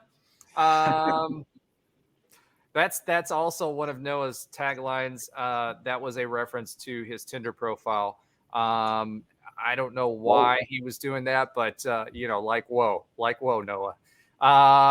That being said, we have Houston this week and the Fighting Skullets. Houston is coming home to the Bounce House. It's our last home game of the year. We are 13.5-point favorites at home. The Cougars are 4-7 this year, although they've played in a lot of close games as well. They've had 4 one-score losses. Houston actually has 2 legacy Big 12 wins versus West Virginia and Baylor. Houston is coming off a 43-30 loss to OSU. We are obviously playing for bowl eligibility. They are not. They are trying to play spoiler for us. They have a really dynamic quarterback who is a dual threat quarterback. He's the number 2 passer in the conference. His name is Donovan Smith. He's got 2,640 yards, but he can do it with his legs as well. So for us, I feel like I'm a broken record again. Making sure that we're maintaining our edges and funneling the quarterback is going to be extremely important. However, Houston also has the second worst total defense in the conference. I wonder who the first worst total defense in the conference is. Alan? It's not us, if that's what. No, I wasn't alluding to that. I just wanted to make everybody feel better about our defense. Probably. I want to say it's Cincinnati, but I have to double check. That's probably right. That's hard. So going back to the quarterback, he has 21 TDs to 12 interceptions. So he secures the ball relative to, turnovers. Rushing yards, their leading rusher is Jenkins. He's got 94 carries for 456 yards, 3 TDs. Obviously we double him up as far as how many times our RJ Harvey carries the ball, but he's got a good average yard per carry. And their leading receiver is Brown. He's got 62 receptions for 815 yards. And 3 TDs. So 84%, the matchup predictor says that we'll win, 15.8% for UH. It's never good when we're up on the matchup predictor. So I'm actually hating myself that I actually did that and mentioned it. This team is going to move the ball. They're going to score some points, and our job is to control the quarterback. If we stop the quarterback, if we get pressure, in the backfield, they're going to have a long day because the key is going to be to stop the quarterback before he actually goes and either runs the ball or passes the ball. If we can disrupt him early, it shuts down their whole offense. So that's going to be the key for us this game, and making sure that we can continue to control the clock. I'm looking to pop collars next week with Josh, so I'm really, really, really hoping. And plus, I'll be going to the game. So, quick shout out to Alex or AGLand if you're on the dungeon. He hooked me up with some tickets for this week's game, so I'm excited to be taking my daughter with me again. So, shout out to Alex for doing it. I can't wait to watch a UCF win. So, any other thoughts there from everybody else? I mean, it's just, it's a game that we should win. I think we put a higher precedent on beating a legacy Big 12 team, but it will be nice to say that, obviously we dominated the teams that came in with us. If we can go 2-0 against Cincinnati and Houston, that would be nice to clearly say we were the best out of them. Didn't get to face BYU, but Cincy and Houston actually came with us from the American. But yeah, I mean, Houston has a solid trio of players. They have a guy that's leading the conference in sacks, and then they have, like you said, the second leading passer and one of the top receivers, but they're pretty thin overall as far as their depth. So this should be a win that we walk away with. This is in the conference. I think this is our biggest spread. It's at 13.5 that we've had all season. So no excuses, but we'll see if we're going to say if, should, and could on next Monday's podcast, but hopefully not. Yeah, all right. I was going to say, this is I'm assuming BYU is not going to beat Oklahoma State. That's their last game they have. If they don't beat Oklahoma State and we win, we will be the only bowl eligible team of the newcomers to the Big 12. That's Houston, a win. Yeah, Houston is already out of the running. BYU is 5-6. We're 5-6. And Houston is, I think they're 4-7 right now or something like that. So all we need to do is win. And we win, and I think we will be the best of the newcomers. Again, I don't see Oklahoma State losing. So with that incentive, we have a lot more to play for than Houston does. And as a team, we'll see if they get up for this game. I mean, they know this is their last game, so maybe there's something there. They want to play spoiler. I'm sure that's going to be whatever their motivation is. They're playing for and Dana Holgerson said it last week, for the right to call themselves Space City, right? Yeah, they have to figure out something. They try to make an argument and try to bite off of our branding. There's nothing else to play for, but there isn't. This is the last game. There's no extra practices. Seniors are, looking to the NFL or whatever. So we'll see. I'll talk about some of that in my musical keys. But I really feel like they have pieces. They beat USTA, who beat the Cows, right? They actually have played some teams that have. Hold on. Are you really saying they beat UTSA, who beat the Cows? The Cows are a very low measuring stick this year. I mean, better than what they've been in the past, right? Yeah. However, low measuring stick. There was some sarcasm there, which I guess you didn't detect. But no. My radar was not picking that up at all. No, they beat West Virginia. I don't know how. I mean, they beat they beat more legacy teams than any other big. Yeah, they beat Baylor on overtime. So they have pieces. We'll talk about the keys later, but they do have pieces. This isn't going to be a team that we're just going to they're just going to show up to lose, right? This isn't the Cows. Yeah, they almost beat Texas too, if I'm not mistaken. It was close, it was a 10-point game, I believe. It was closer than it probably should have been. At the end, yeah. So the advantage we have is that we're at home. Yes. The disadvantage we have is that Josh is in the country.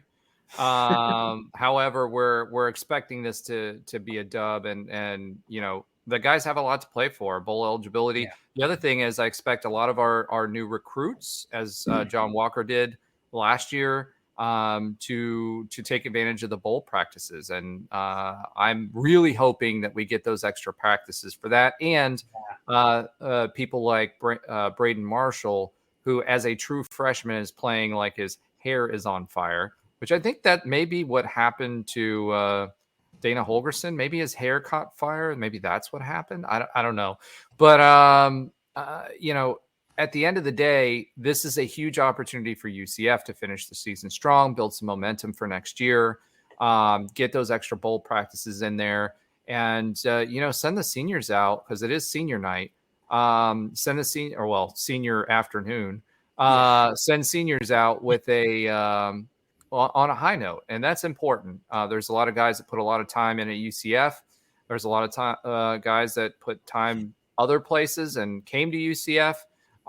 So for those of you that are going to be at the game, make sure you're in there a little bit early, so that when they're presented that they get some recognition from the fan base. So that's all I'm going to say about that. We're going to move on to Tre Yells at Cloud. He's been yelling at us for half the podcast.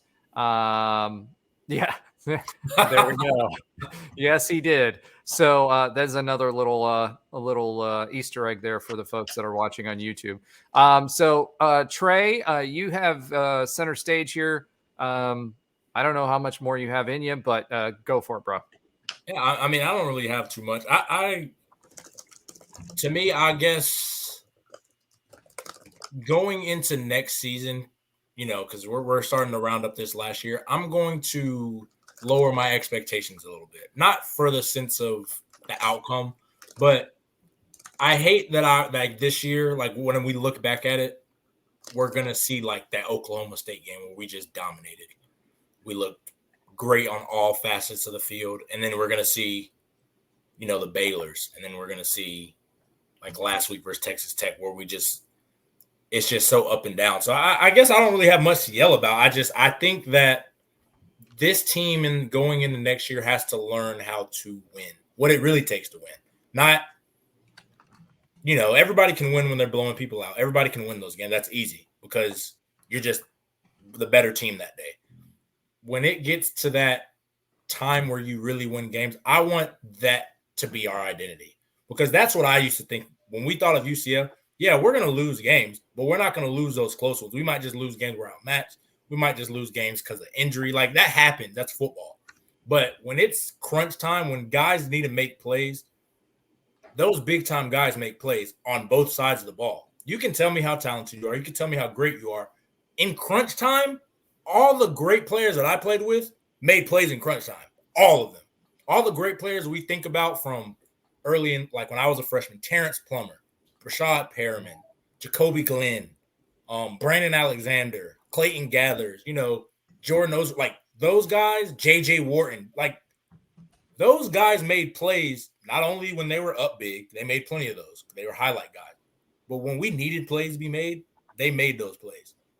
Go to the years, even those early years with Frost, Mackenzie Milton, Adrian Killens, Traquan Smith, Jordan Akins, like Jemias Pittman, Shaquem Griffin, like all these guys, when you need to if you want to be a UCF legend in a sense, if you want to be remembered, highly remembered, like in a high manner, these are the things you have to do to get to that point. You've got to make the plays when they matter. You don't, especially when you get the chance. You can't blow it either. So I guess that's my yellow clouds moment. Is I want this team to take the step to what it really takes to win. I don't know what it is for this team because it's different every year. But there has to be something that has to change because we can't keep losing these games close. I don't know if it's the coaches. I don't really want to blame the coaches on that because at the end of the day, we're the ones that are playing. The coach can call the right play. He can call the wrong play. The guys that make plays are going to make the plays regardless of the call. So that's my yelling at clouds is I want these guys. I know the season's not over yet, but that's just what I've been thinking about. It's just disappointing when you can see one team and then you get to the exact same time where you need somebody to make a play and we can't do it. Like that's the most frustrating thing because I know we can do it. I know with the talent of these guys that we have. I've seen them do it before. I've seen them do it in the first quarter. I've seen Javon Baker make highlight plays, but then I see him when we need a touchdown, the ball goes through his hands. I've seen guys come up and make plenty of great tackles, but when we need to make a tackle, when we need to get off blocks, we can't do it. Like and to me, that's what they have to work on. It's a part of consistency, yes, but you've got to be ready to make the play when you need it because you never know when it's your time to do it. You just got to do it. So, and I think all the greats that have came through, they've done it. You look back at anybody that's great, you can point to a play and a crucial point that they made that play. So I think that's just how we look at it. So that's my all right. Great. Breaking news: your former head coach has been fired at Syracuse. Dino Babers let go today. He wasn't my former head coach. What? You didn't close your eyes and see it? He wasn't my former head coach. That's a Are deep you cut. serious? I thought you said he was for like 30 seconds. He was your head coach. Oh, for like 30 seconds. Yeah. He closed his eyes and visualized it. Yeah, that's a deep cut, Roger. Yeah. Well, he's visualizing his paychecks from Syracuse now going into his bank account before he decides his next career move. Tre, one of the things I wanted you to quickly share, you had a quick story about what was happening post Frost era when they were deciding who was going to take over. When we thought it might be Kevin Sumlin, or it might be Dino Babers, or it might be XYZ, and we ended up with Josh Heupel. What you had a story that you were kind of telling about what was going on during that time, how you found out about Frost, during his temple tantrum, and also telling us a little bit about how you guys found out what you guys found out. Can you quickly tell that story?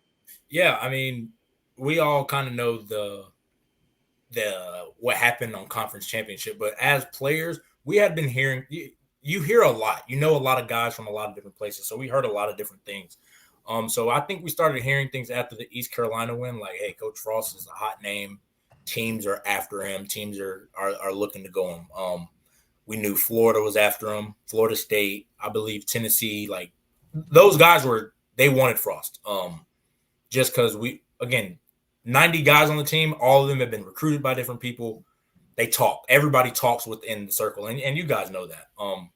So Temple Week was really the one we were like, he might be leaving. That was when the first thing we noticed was there was a little different itinerary while we were there. We were finished a little bit faster than normal. But as guys, man, we're like, heck yeah, let's go. We're about to hang out. We have more time to hang out. So we're not thinking really anything of it. In hindsight, it's like, okay, there's a reason.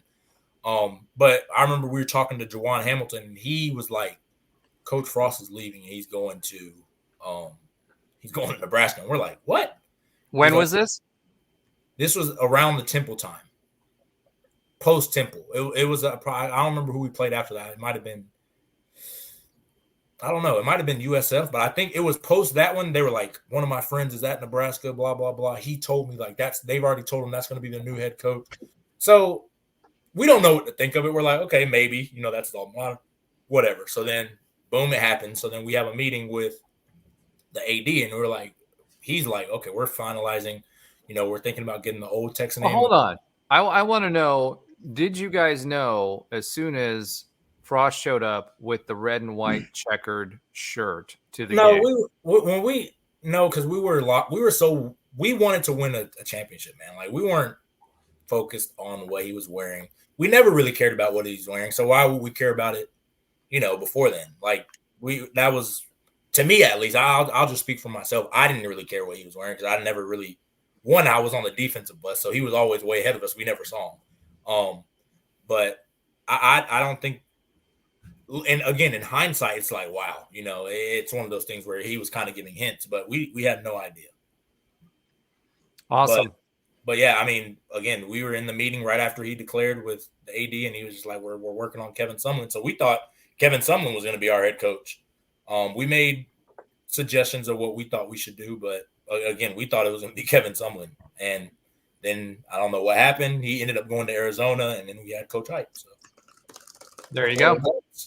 All right. Well, thank you for giving us that insight. We'll try to sprinkle some more of that in as we go along. And let's go ahead and move on to our hoops review.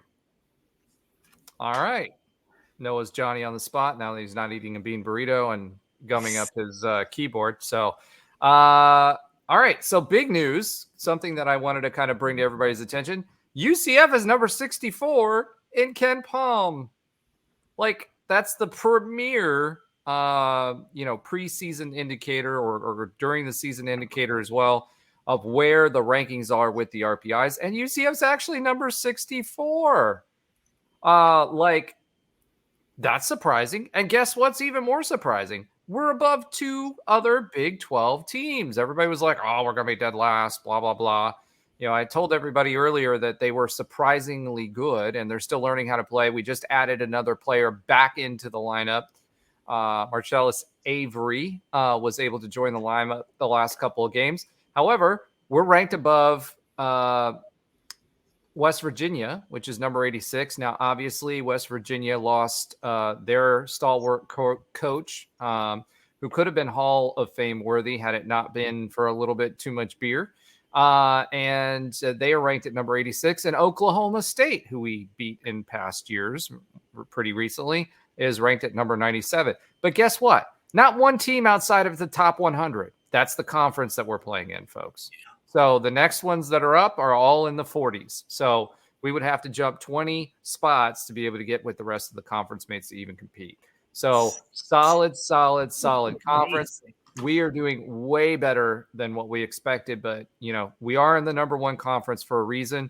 And I do think we're getting a little bit of a P5 push when it comes to that in the Ken Palm rankings. And it'll be interesting to see how we do during conference play to see how that pushes us along as well. UCF basketball, as we record, is actually playing a game. They're playing in a tournament tonight versus Charlotte. They recently beat South Dakota State to improve to 3-1, advance to the title game versus Charlotte. So this is the tournament title game that they're playing in a college gym. And by gym, I mean that it's a gym. The capacity is 1750. If you want to know that, Flagler Gymnasium. There you go. Yeah, it's small. It's like when we played at the Winter Park Gym. So we also beat South Dakota State 83-80 earlier this week. And Noah's got it. I don't know what he's got, but that's okay. Avery, when we played South Dakota State, Avery kind of came into his own off the bench with 22 points. Stullers had 20 points, and Johnson chipped in 11. Omar Payne had 10. He actually had suffered from an injury. I believe he has a back injury now. So, again, the injury bug in UCF teams is synonymous, which is tough. Especially in basketball. That's like actually, it wasn't Payne that has a actually, I'm coming to think of it. It wasn't Payne. Yeah, no, it was the other guy. I can't remember his name right now. But anyway, there's another injury where the person will be out for a while. Walker should be back by January. We've got a 3-point problem, folks. Unless we're getting set shots, we're just not doing well in the 3-point percentage. San Diego State, though, on the other hand, shot lights out for most of the half. They were shooting around 50%, which is ridiculous. Josh is giving me scoring updates. That's why I keep looking around. We're up 3 with 4 seconds left. So we went down with the minute 8 left. We were down 4, and now we're up. Yeah, between 4 and 6 in overtime. So when we're recording this. So I'm refreshing on the other tab over and over again. Because I think we're going to win. Well, it's just gone final 74-71. UCF beat Charlotte at 4-1 with our own Miami. We are the champions of the Jacksonville Classic title game. So congratulations. Did they just make that up this year? Like, where did that come from? Hey, that Cal State Fullerton was a on-campus game, by the way, if you didn't know. So that was actually part of the Jacksonville Classic. Yeah, they probably just made it up, but you know what? It's one more trophy than the Cows have. So that's all good. Wow. All right. We're good. All right. And I was actually going to bring up the Cal State Fullerton game as well, because that was a complete beatdown, 72-44. And they played around for most of the first half and the first part of the second half, but then really turned it on. These two last games that we're talking about, Charlotte and San Diego State, or I'm sorry, not San Diego State, South Dakota State. That's the bigger SDS. Yeah, that's in basketball anyway, but football not so much. That being said, we shot 46% against Cal State Fullerton. We were 9 for 21 again. 42% in that game. Yet we're sub 30s in the Charlotte game and the San Diego or South Dakota State. Wow, I can't get that out of my head. 9 from 18 from free throw. Now that's going to be something we're going to have to watch the rest of the year. Our free throw shooting has been in between 50 and 60%. We don't really have any. We don't have anybody really that's consistently good. Rebounding, we have done typically well. Although South Dakota State, we got out rebounded. And that's really the first time that that's happened all season long. And I think the score there was 83-80. We got out rebounded on the offensive boards, on the offensive glass, 12-5. And we've been really, really good on the offensive glass this season. So that was a little surprising. But other than that, I mean, the team, there's not much to say right now because this is out of conference and, they're still playing with different rotations. We may see first in the Big 12, Josh, at some point, just not this season. Come on, in men's basketball, I can see it. I was looking at ESPN's ticker and all that on UCF, and we're 4-1 before that cleared up, and it says first in the Big 12. I'm like, first of all, Kansas. Did you take a picture of that? Because you need to. If you did, hon. I'll go back and do that in a second. That's good for our social medias. Yeah. Yeah. No, not Kansas, UCF. I'd love to see it, but you hate to see it. So at the end of the day, this team, what we're finding with this team is they have a lot of scorers. We're not depending on one. DJ is still forcing the issue, but he came through yesterday actually pretty well.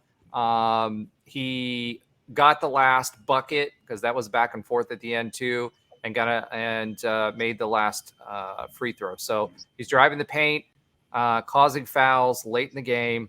But he's still playing that wild basketball, and at times he feels like he needs to take over the game when he has help. Sellers, he doesn't need to be the number one guy anymore, and I think it's going to be tough for him to get out of that. So with that, that's what we're going to do for the Hoops review. We do have a women's basketball update a little bit later, but for now, it's time for Alan's oxymoronic stats of the week.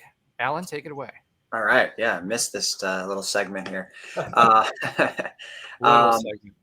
All right. Yeah, today I don't have too many, but Houston's kind of a boring team. I guess that's what happens when you're 4-7. Wow. God, are we fired on a wall somewhere? I mean, we're only one game ahead of them, so I don't want to get too. All right. So UCF and Houston are two of just three teams in the conference that have two players that have 6+ touchdowns. So surprising that two of them are at the bottom. Do you want to guess the third team that has two players with at least 6 touchdowns, receiving touchdowns? Ooh, that's a good one. In the Big 12? Yeah, I'm only talking about the Big 12. Sorry. Yeah. I'm going to say K-State. Okay. Josh, don't cheat. I hear you typing over there. And I'm talking about what I just posted. He was talking about Twitter. his keyboard being broken earlier, right? And that's why he popped off. This is why. He abuses his keyboard. At some point, I don't have a quiet keyboard. I have the nice clacky Cherry MX. That's just very, very nice keyboard. Yeah, you and Trey want to guess? I'm going to say, you said it's us and Houston. And then one more team. Yeah. Us, Houston, and one more team in the conference. I'm thinking of one. You said K-State. Yeah, I was thinking of another one. I'm going to say West Virginia. Okay. Josh? Oklahoma State? No. Oklahoma. I see. Really? I was going to say that was like too obvious. That's what I'm saying. Are you surprised at Oklahoma? Like you wouldn't think. Yeah, I am actually. Really? Okay. All right. I was thinking maybe Baylor. I don't know. Yeah. So then the next one, Houston has the second worst total defense in the conference and the second worst passing defense, yet they have the second leading interception grabber. I don't know how to say it. Say that again. There was a lot of seconds in there, and I forgot after the first second. They're the second worst total defense and the second worst passing defense in the conference. Yet they have the second leading interception grabber or person, whatever. Second intersection grabber. That's a very technical UCF football term there. Yeah, and then they also have the conference leader in sacks. So I found that interesting. Just they have a lot of like individual stars, but they're not putting together as a team. Oliver. Yeah, and then they also on the offensive ball, they have the second leading, thrower, passer in the conference, and the third leading receiver. Yet they rank. I think Alan's brain is broke. What's going on right now? Like, I totally think they have the best intersection grabber and the number 2 thrower. They're amazing. Second leading passer. We've got the second best ball holder to balls. Raising big balls. What's going on? This podcast has gone off the rails. We're talking about Taco Bell. We're talking about. Oh my goodness. Okay, last one. They're the only team in the conference that's been shut out this year. Literally, Craig. So, there you go. I saw that it was like 41-0 or something, but 41-0. No one else only team to be shut out the whole year in the conference. That's impressive in multiple ways. I'm shocked. Well, Oklahoma State almost was. Yeah, but geez, that's so not good. The one thing I'll say about that, and it's kind of cool that you brought up. It's kind of cool that you brought up. Try that one more time. Yeah, his brain is dead now. I know, right? I was like, today, Junior. I don't know if I was freezing or what, but all of a sudden Josh just like sped up on my screen to like 3,000 RPM, and it was just like you. Okay, all right. So anyway, my point was it was actually pretty interesting from a stats perspective. So what that tells me is, if we can scheme away from those players like the ball hawk and everybody else, then we should be in good shape. Because if everybody else sucks on the team, right? But we've got those individuals that we can keep it away from. Like we've got another receiver on the other side that we could go to. We should be able to exploit those weaknesses. Okay, so if you are listening to this on the podcast and you just hear us laughing, it's because Noah, we love having Noah's wonderful. Noah just put up a scroll saying Roger is having technical difficulties when he currently is not having any technical difficulties. This is so great. What I will say, what I will say is I do not apologize for your inconvenience. Everybody else does. This is great. I'm sorry, listeners on the podcast. This is good. It's another great introduction to the show. Thank you, Noah. All right, so lots of content to go out on YouTube Shorts this week. So we're gonna keep Noah busy. But all right, thank you for that, Alan, and your oxymoronic stats of the week. And since we have Josh back, we get Josh's sometimes, maybe, possibly, potentially funny fact of the week. Okay, this is going to be a really simple one because, well, we've already talked about Houston being boring and might as well be boring with this too. This is simple. We all know UCF's mascot is Nitro. The Golden Knight. Not. Yeah, the Nitro or Glycerin if you were there in the late 90s, early 2000s for 1 year. I thought it was Squeezer. It's also Vinny the Vulture if you want to go all the way back. But what is the name of Houston's mascot? Cougar. The Cougar? The Cougar actually has a name. What's the name of Houston's mascot? I don't know, but it's one toe. Because their original Cougar had one toe, lost the toe. That's why they do their hand signal the way they do. I'm not even joking about that. That's legit why they. When they do the Houston hand signal, it's like this, with, I'm losing myself here. It's like one finger, the ring finger down. Okay. What, Trey? What was that look? Okay. So, but that's why is because he was missing a toe. But I don't know what the Cougar's name is. Do what again? Oh, I know what you're doing. Okay. So the Cougars have had an anthropomorphic costume type cougar and an actual cougar, and that cougar's name is Shasta. Shasta.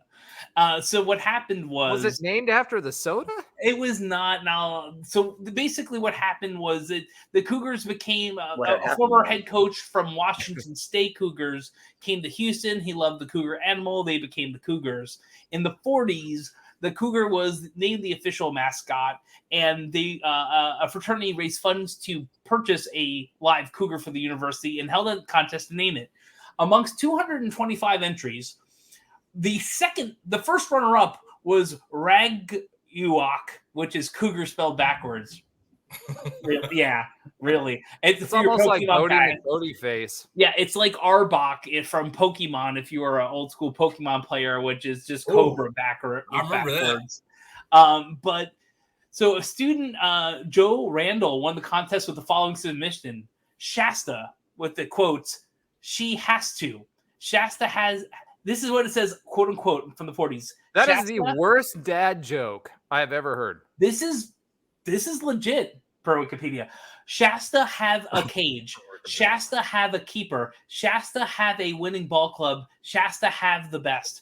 That was the entry, and that's why the cougar is named Shasta. Okay.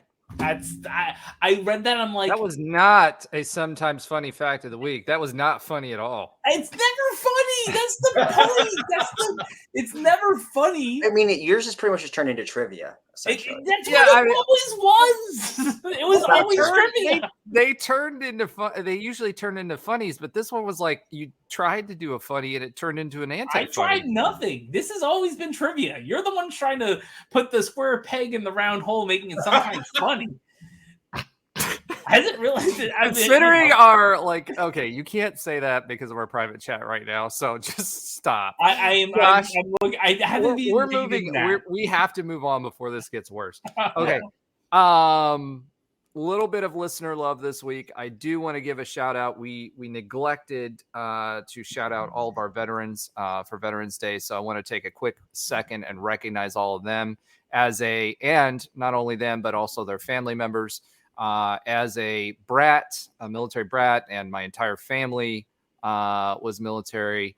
All my uncles, a lot of my cousins still serve everywhere. I even have one that was in the German military, and he served in Afghanistan in the German military twice. So, rich heritage, very much appreciated.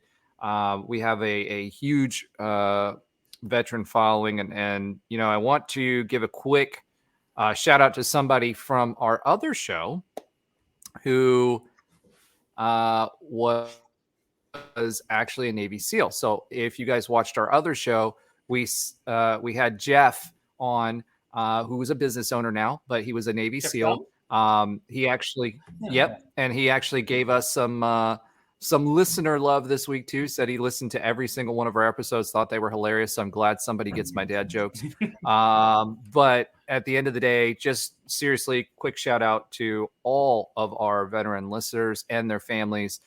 Thank you for your sacrifice and everything that you do for us every day so that we can make dad jokes and sometimes funny facts of the week on this podcast. So shout out to all of y'all. And with that takes us right into our quick update of other UCF sports. And Josh, are you going to do that? Absolutely. I'd love to do that. Because I will tell you this. Noah tried it. I heard. And yeah, it was not good. Listen, this is what I will say. Noah's a wonderful person, and I'm glad he's on the team now.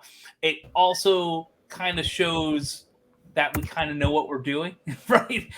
It shows the difference between someone who's learning and growing, which Noah is, and that's wonderful, and someone who's actually talked about sports for a little bit longer. That's all.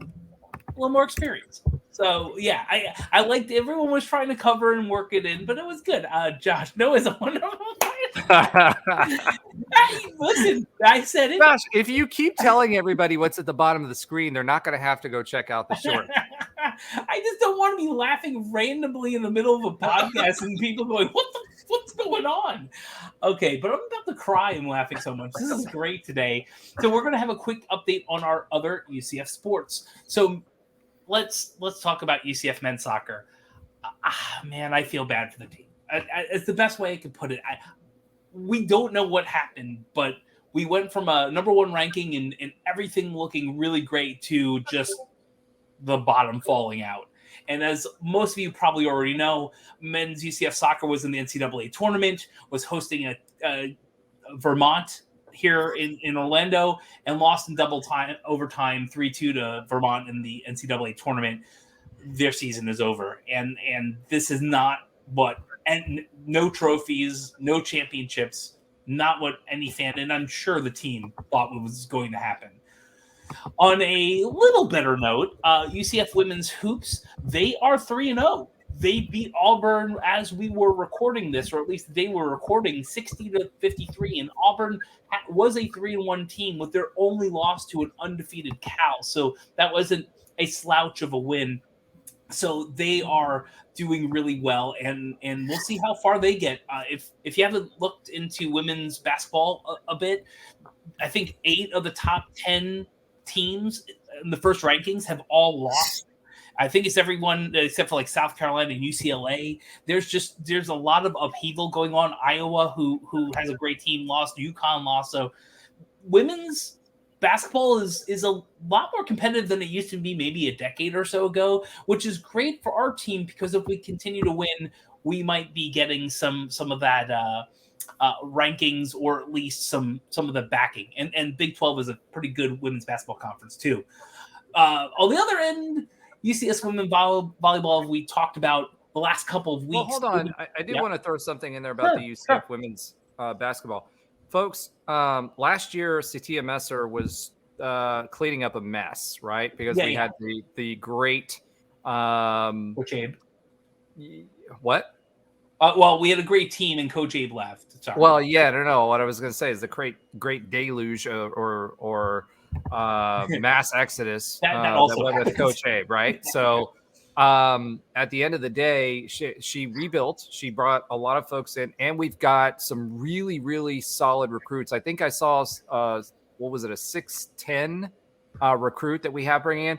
All of our recruits have size. And one thing's in women's basketball, the Baylor teams that won, all those UConn teams that won, the difference for those consistently great teams is the ability to recruit 4-star players that are tall. And a lot of women's, you looked at the AAC, they're all, it's not short, but like 5'6" to 5'10" on average, and maybe a 6'3" to 6'5" forward or center.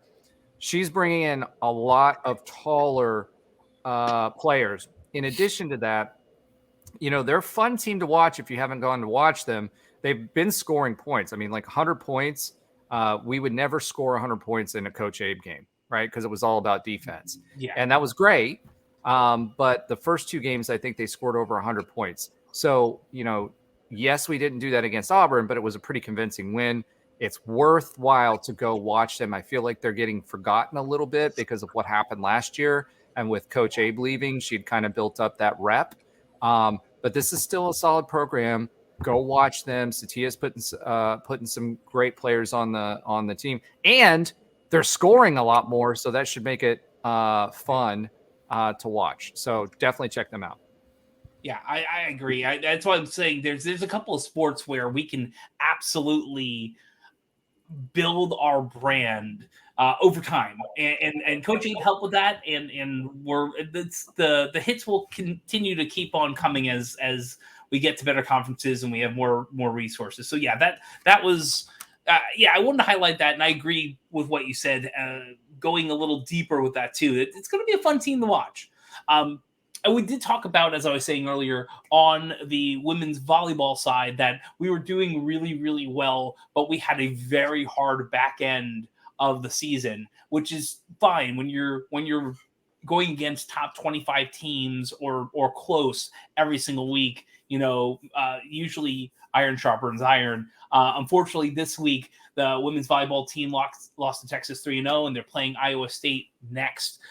Hopefully, they get some more momentum going. But again, they've lost some key players too, like we talked about in the last couple of weeks, or the team has. But they're still a pretty solid team playing really, really good teams. And the UCS women's golf, man, they have 2 tournament titles already, and they're ranked 13th. They're swinging better than I did a couple weeks ago because they have a little bit more experience than me. Those are some updates on UCF sports outside of football and men's basketball. UCF doing pretty good across the spectrum, and more to come in the coming weeks. Back to you, Roger. Awesome. With that being said, Alan, do you want to clean up with the Big 12 recap and then the score predictions, and we're done for the evening? Yeah, let's do it. So Big 12, not too many surprising games in this one, mostly the favorites won. Fortunately, all 4 of the incoming teams lost. But to get into it, number 7, Texas beat Iowa State, who is actually surprisingly a conference contender this year, Iowa State, but that kind of knocked them out. Texas won 26-16. Oklahoma rebounded with a 31-24 win over BYU. So BYU, Cincy, and UCF have all played Oklahoma to a 1 or 2 possession games. They've all played Oklahoma pretty well, so maybe they're just overrated. Kansas State, number 21, Kansas State, squeaked past number 25 Kansas 31-27 in a rivalry game there. Houston blew a lead they were in the game with Oklahoma State, but Oklahoma State came back and won 43-30 over Houston, so they are still ranked. Then West Virginia blew out Cincinnati 42-21. So Cincinnati continues to lose.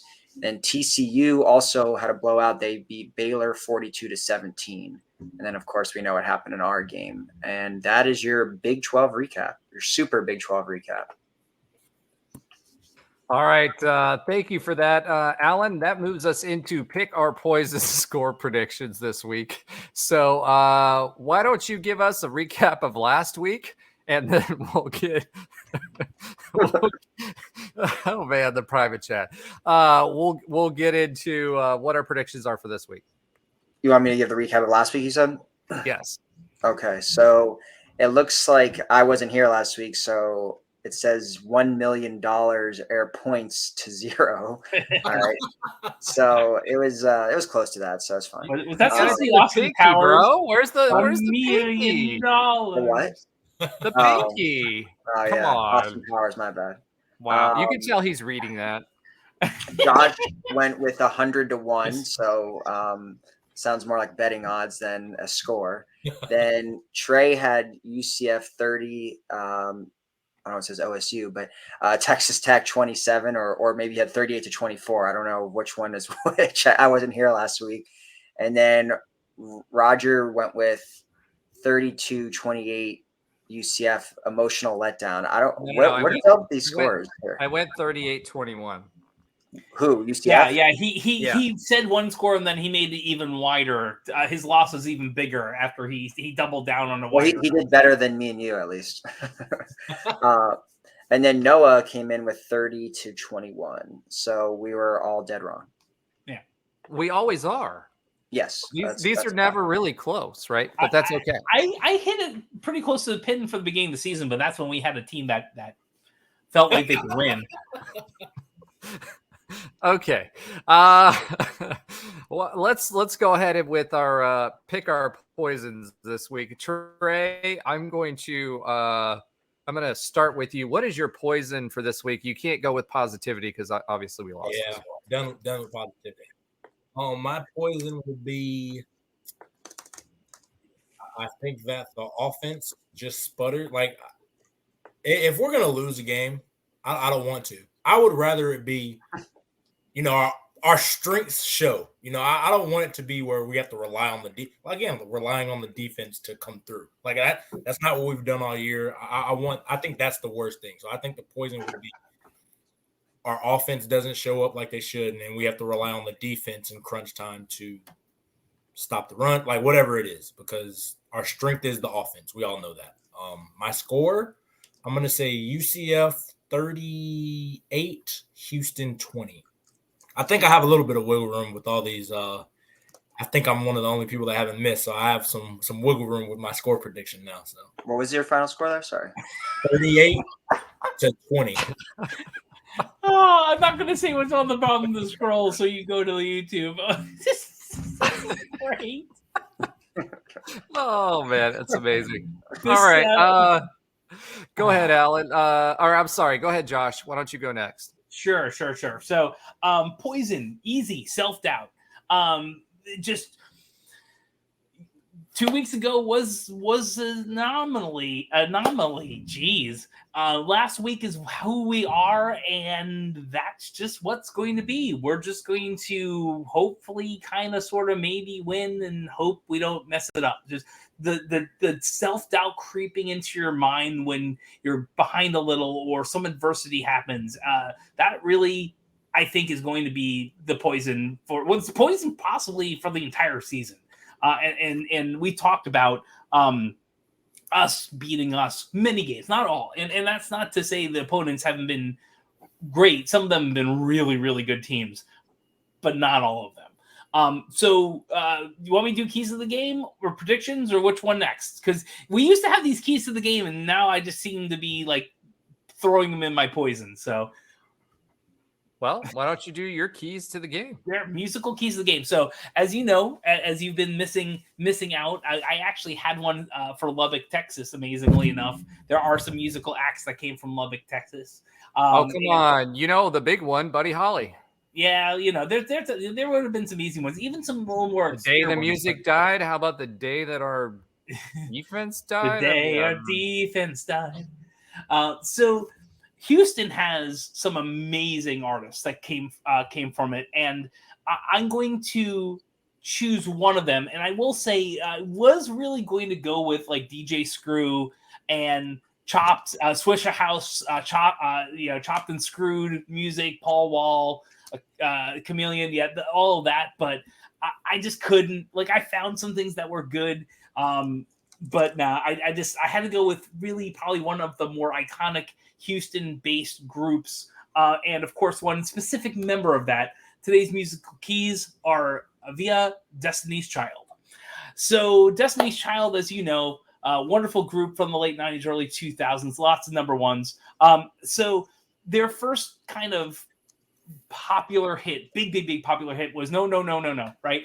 And well, it's really No. And the key to this game to me is getting rid of the negativity, really, to get that out of their minds, because I really do think this is going to be more of a mental game than a physical game.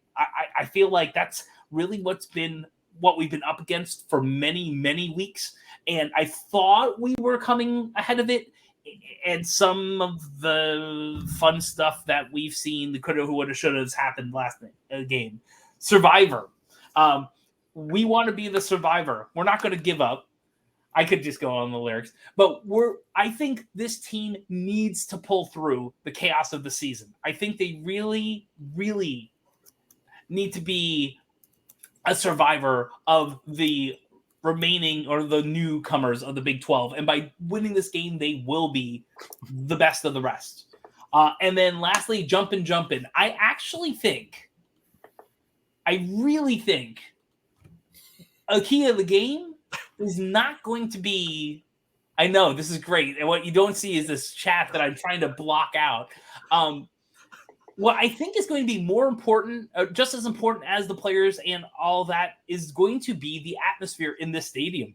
I think a dead atmosphere is going to cause more of that self-doubt. It's going to cause more of that negativity. And I'm not saying it's all on the fans, but realistically, I think that's a big deal. I think if we, as fans and a fan base, we come up, we show out, we're loud, we're early, like Roger said before, to cheer on our seniors when they walk out. I think that's going to be a big part of the game. I don't see us losing many games in that stadium when weird things happen like Baylor. And, we kind of saw what happened to Oklahoma State. So my prediction, I'm going to actually kind of do a little bit to what Roger did to Tre last week. I had this prediction before he said it, 38-24 good guys. I think we're going to have a bigger than the spread win. Maybe a little tighter than what Tre had, but I think we're going to win, but we got to get rid of that self-doubt and that negativity, and we need to be loud as fans, and the team needs to get that survivor mentality, get that last win, get more practices, go to a bowl game, hopefully 50 million people don't opt out, and just have a good rest of the year. All right. I've got to do nickname for Noah. He's going to be the Nobra because he's silently killing us with all of these inside jokes he's putting on the screen. So, Nobra, this week you are going to be put on the hot seat. What are your and remember, we taught you what pick your poison was last week, right? So, what's your poison for this game, and what's your score prediction?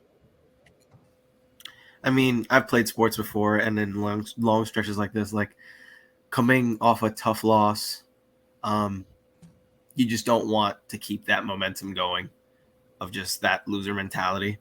And I think that would be the biggest poison, to be honest, going into this game. As long as we, keep our heads up, kind of like Josh says, and keep that survivor mentality, we should be all right. My score is, I'm going to say, I don't know much about Houston, but I'll say 32-28. I'll say it'll be a close game. So good guys, right? Yeah, of course. Good guys. All right, cool. So we're going to skull drag the Skullets. All right. Thank you, Noah, or Nobra, since we now have your new nickname. We're going to drop you out of the chat. Alan, poison, and what do you think? My poison is just like Gus Malzahn making another stupid mistake that pisses us all off.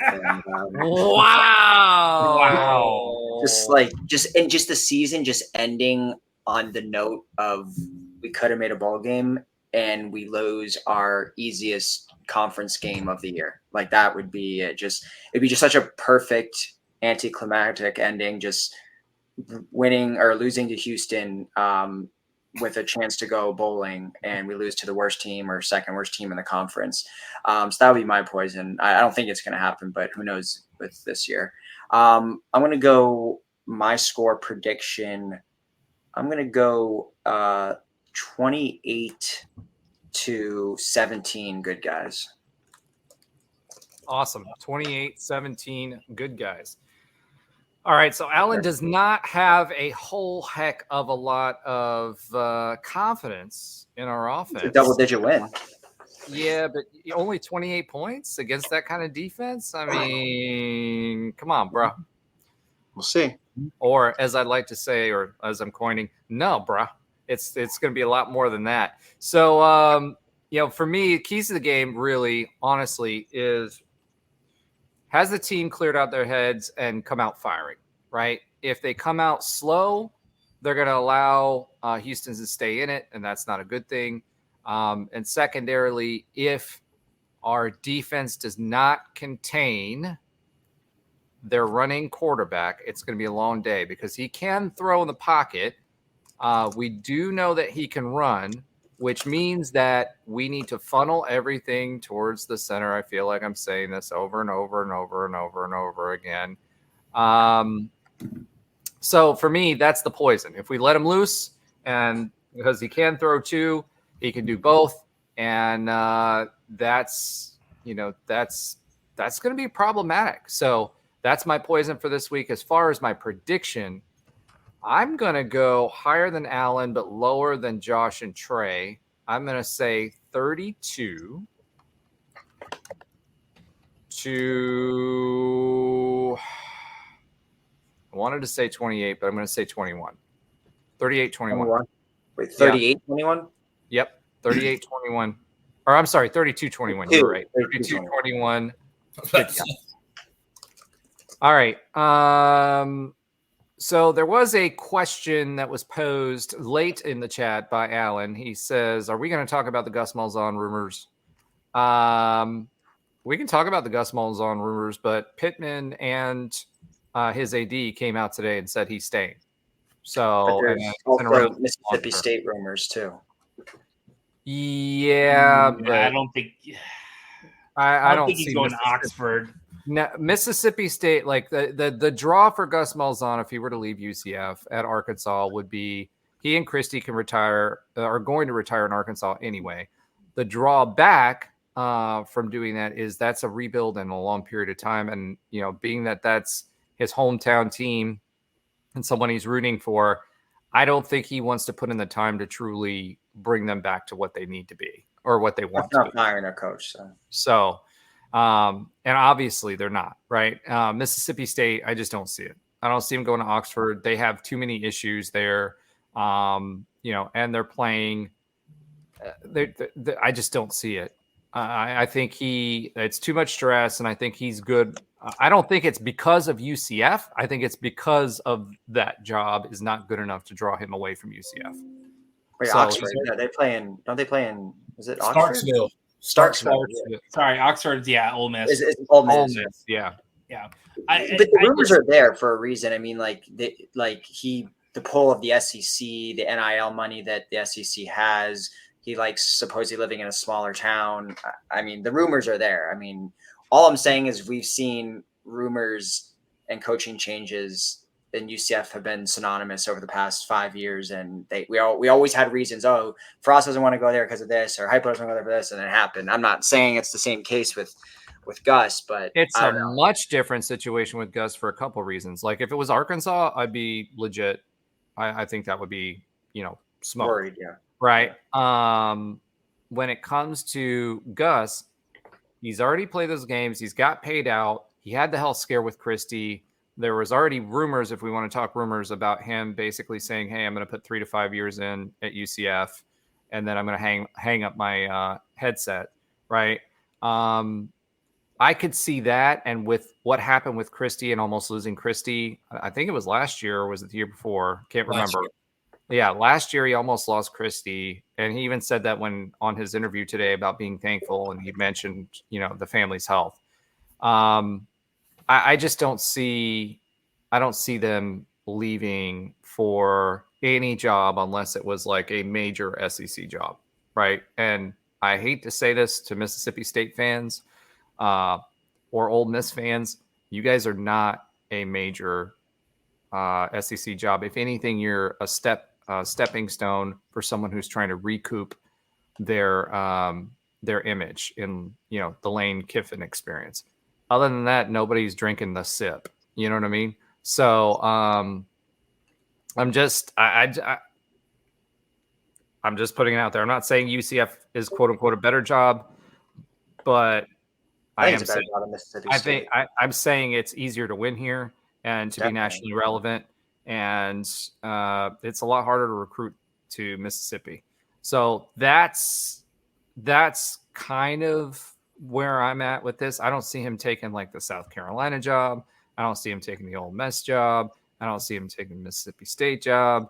LSU, if it came up and they wanted him, maybe. I don't know why he would want to do that. Other than to say, smothered and covered, go Tigers. But, I don't know, but I just, there's not very many jobs that I think he would do that for. I think Arkansas would be one, just simply because he can retire from there and be near his family and everything else. So that's where I'm at on the rumors. I don't think we have anything to worry about right now. We'll see what else comes available later on. Okay, so Alan has got some information in the chat. So he said he's got sources. So I'm going to let him talk about his sources real quick. I was just copying and pasting this, but basically one of the Mississippi State Rivals publisher, so he's a legitimate, journalist. He basically has put a connection to if the Mississippi State job officially opens, their head coach is in his first year there, but they're 4-6. They've only beaten one they've only had one conference win, and it was like a 7-3 win over Arkansas. So they've only won their out of conference games essentially. And there's just speculation basically that Gus would be a candidate. Doesn't mean he'd be the leading one or whatever, but basically there is a rumor that Gus does want to get back into the SEC for NIL reasons and the money and all that. You're right. Mississippi State may not be the job for him or doesn't find that one attractive, but there is the rumor that he wants to get back into the SEC, and then his name at least will be floated for that job. Doesn't mean he will. His name is going to be floated for every SEC job. It just is. Right. So I agree. I'd be more worried if this was Arkansas because that apparently was his quote unquote dream job. So now that is not opening up, well, I think Mississippi State is definitely a much lesser chance of him leaving for that. But at the end of the day, yeah, we're going to hear some rumors at least over the next couple of weeks as the coaching carousel goes around and more people get fired and whatnot. Yeah, I agree with you there. His name is going to be bandied about quite a bit. So, all right. I think that brings us to the end of the show. Let's go ahead and bring Nobra back to the stage. Final thoughts for us. Hey, this was a tough week for UCF fans. A lot of things had to go wrong. However, a lot of things can still go right. Houston, I think, is obviously a very winnable game. I'm going to be there. I hope you guys join me there. And let's celebrate the last game. We only have 12 games a season typically, and then we end up having to wait all year for football again. And all of us football fans are always complaining about that. So go enjoy it while you can. And then, expecting to win. That's an opportunity for a bowl game. I know that the Independence Bowl and the Cure Bowl were at last week's game, which I think the Cure Bowl now isn't it being played at UCF? So that would be a de facto home game for us. I don't know how I feel about that. I think it's like now avocados from Mexico. Yeah, avocados from Mexico Cure Bowl. I love the avocados from Mexico commercials. They're great. Oh boy. All right. So at the end of the day, let's watch one more football game. Let's win that one and then get one more bowl somewhere else. But I really, no offense to the Cure Bowl, and be kind of cool to have a home game, but we've played the Cure Bowl before. It's on a Saturday.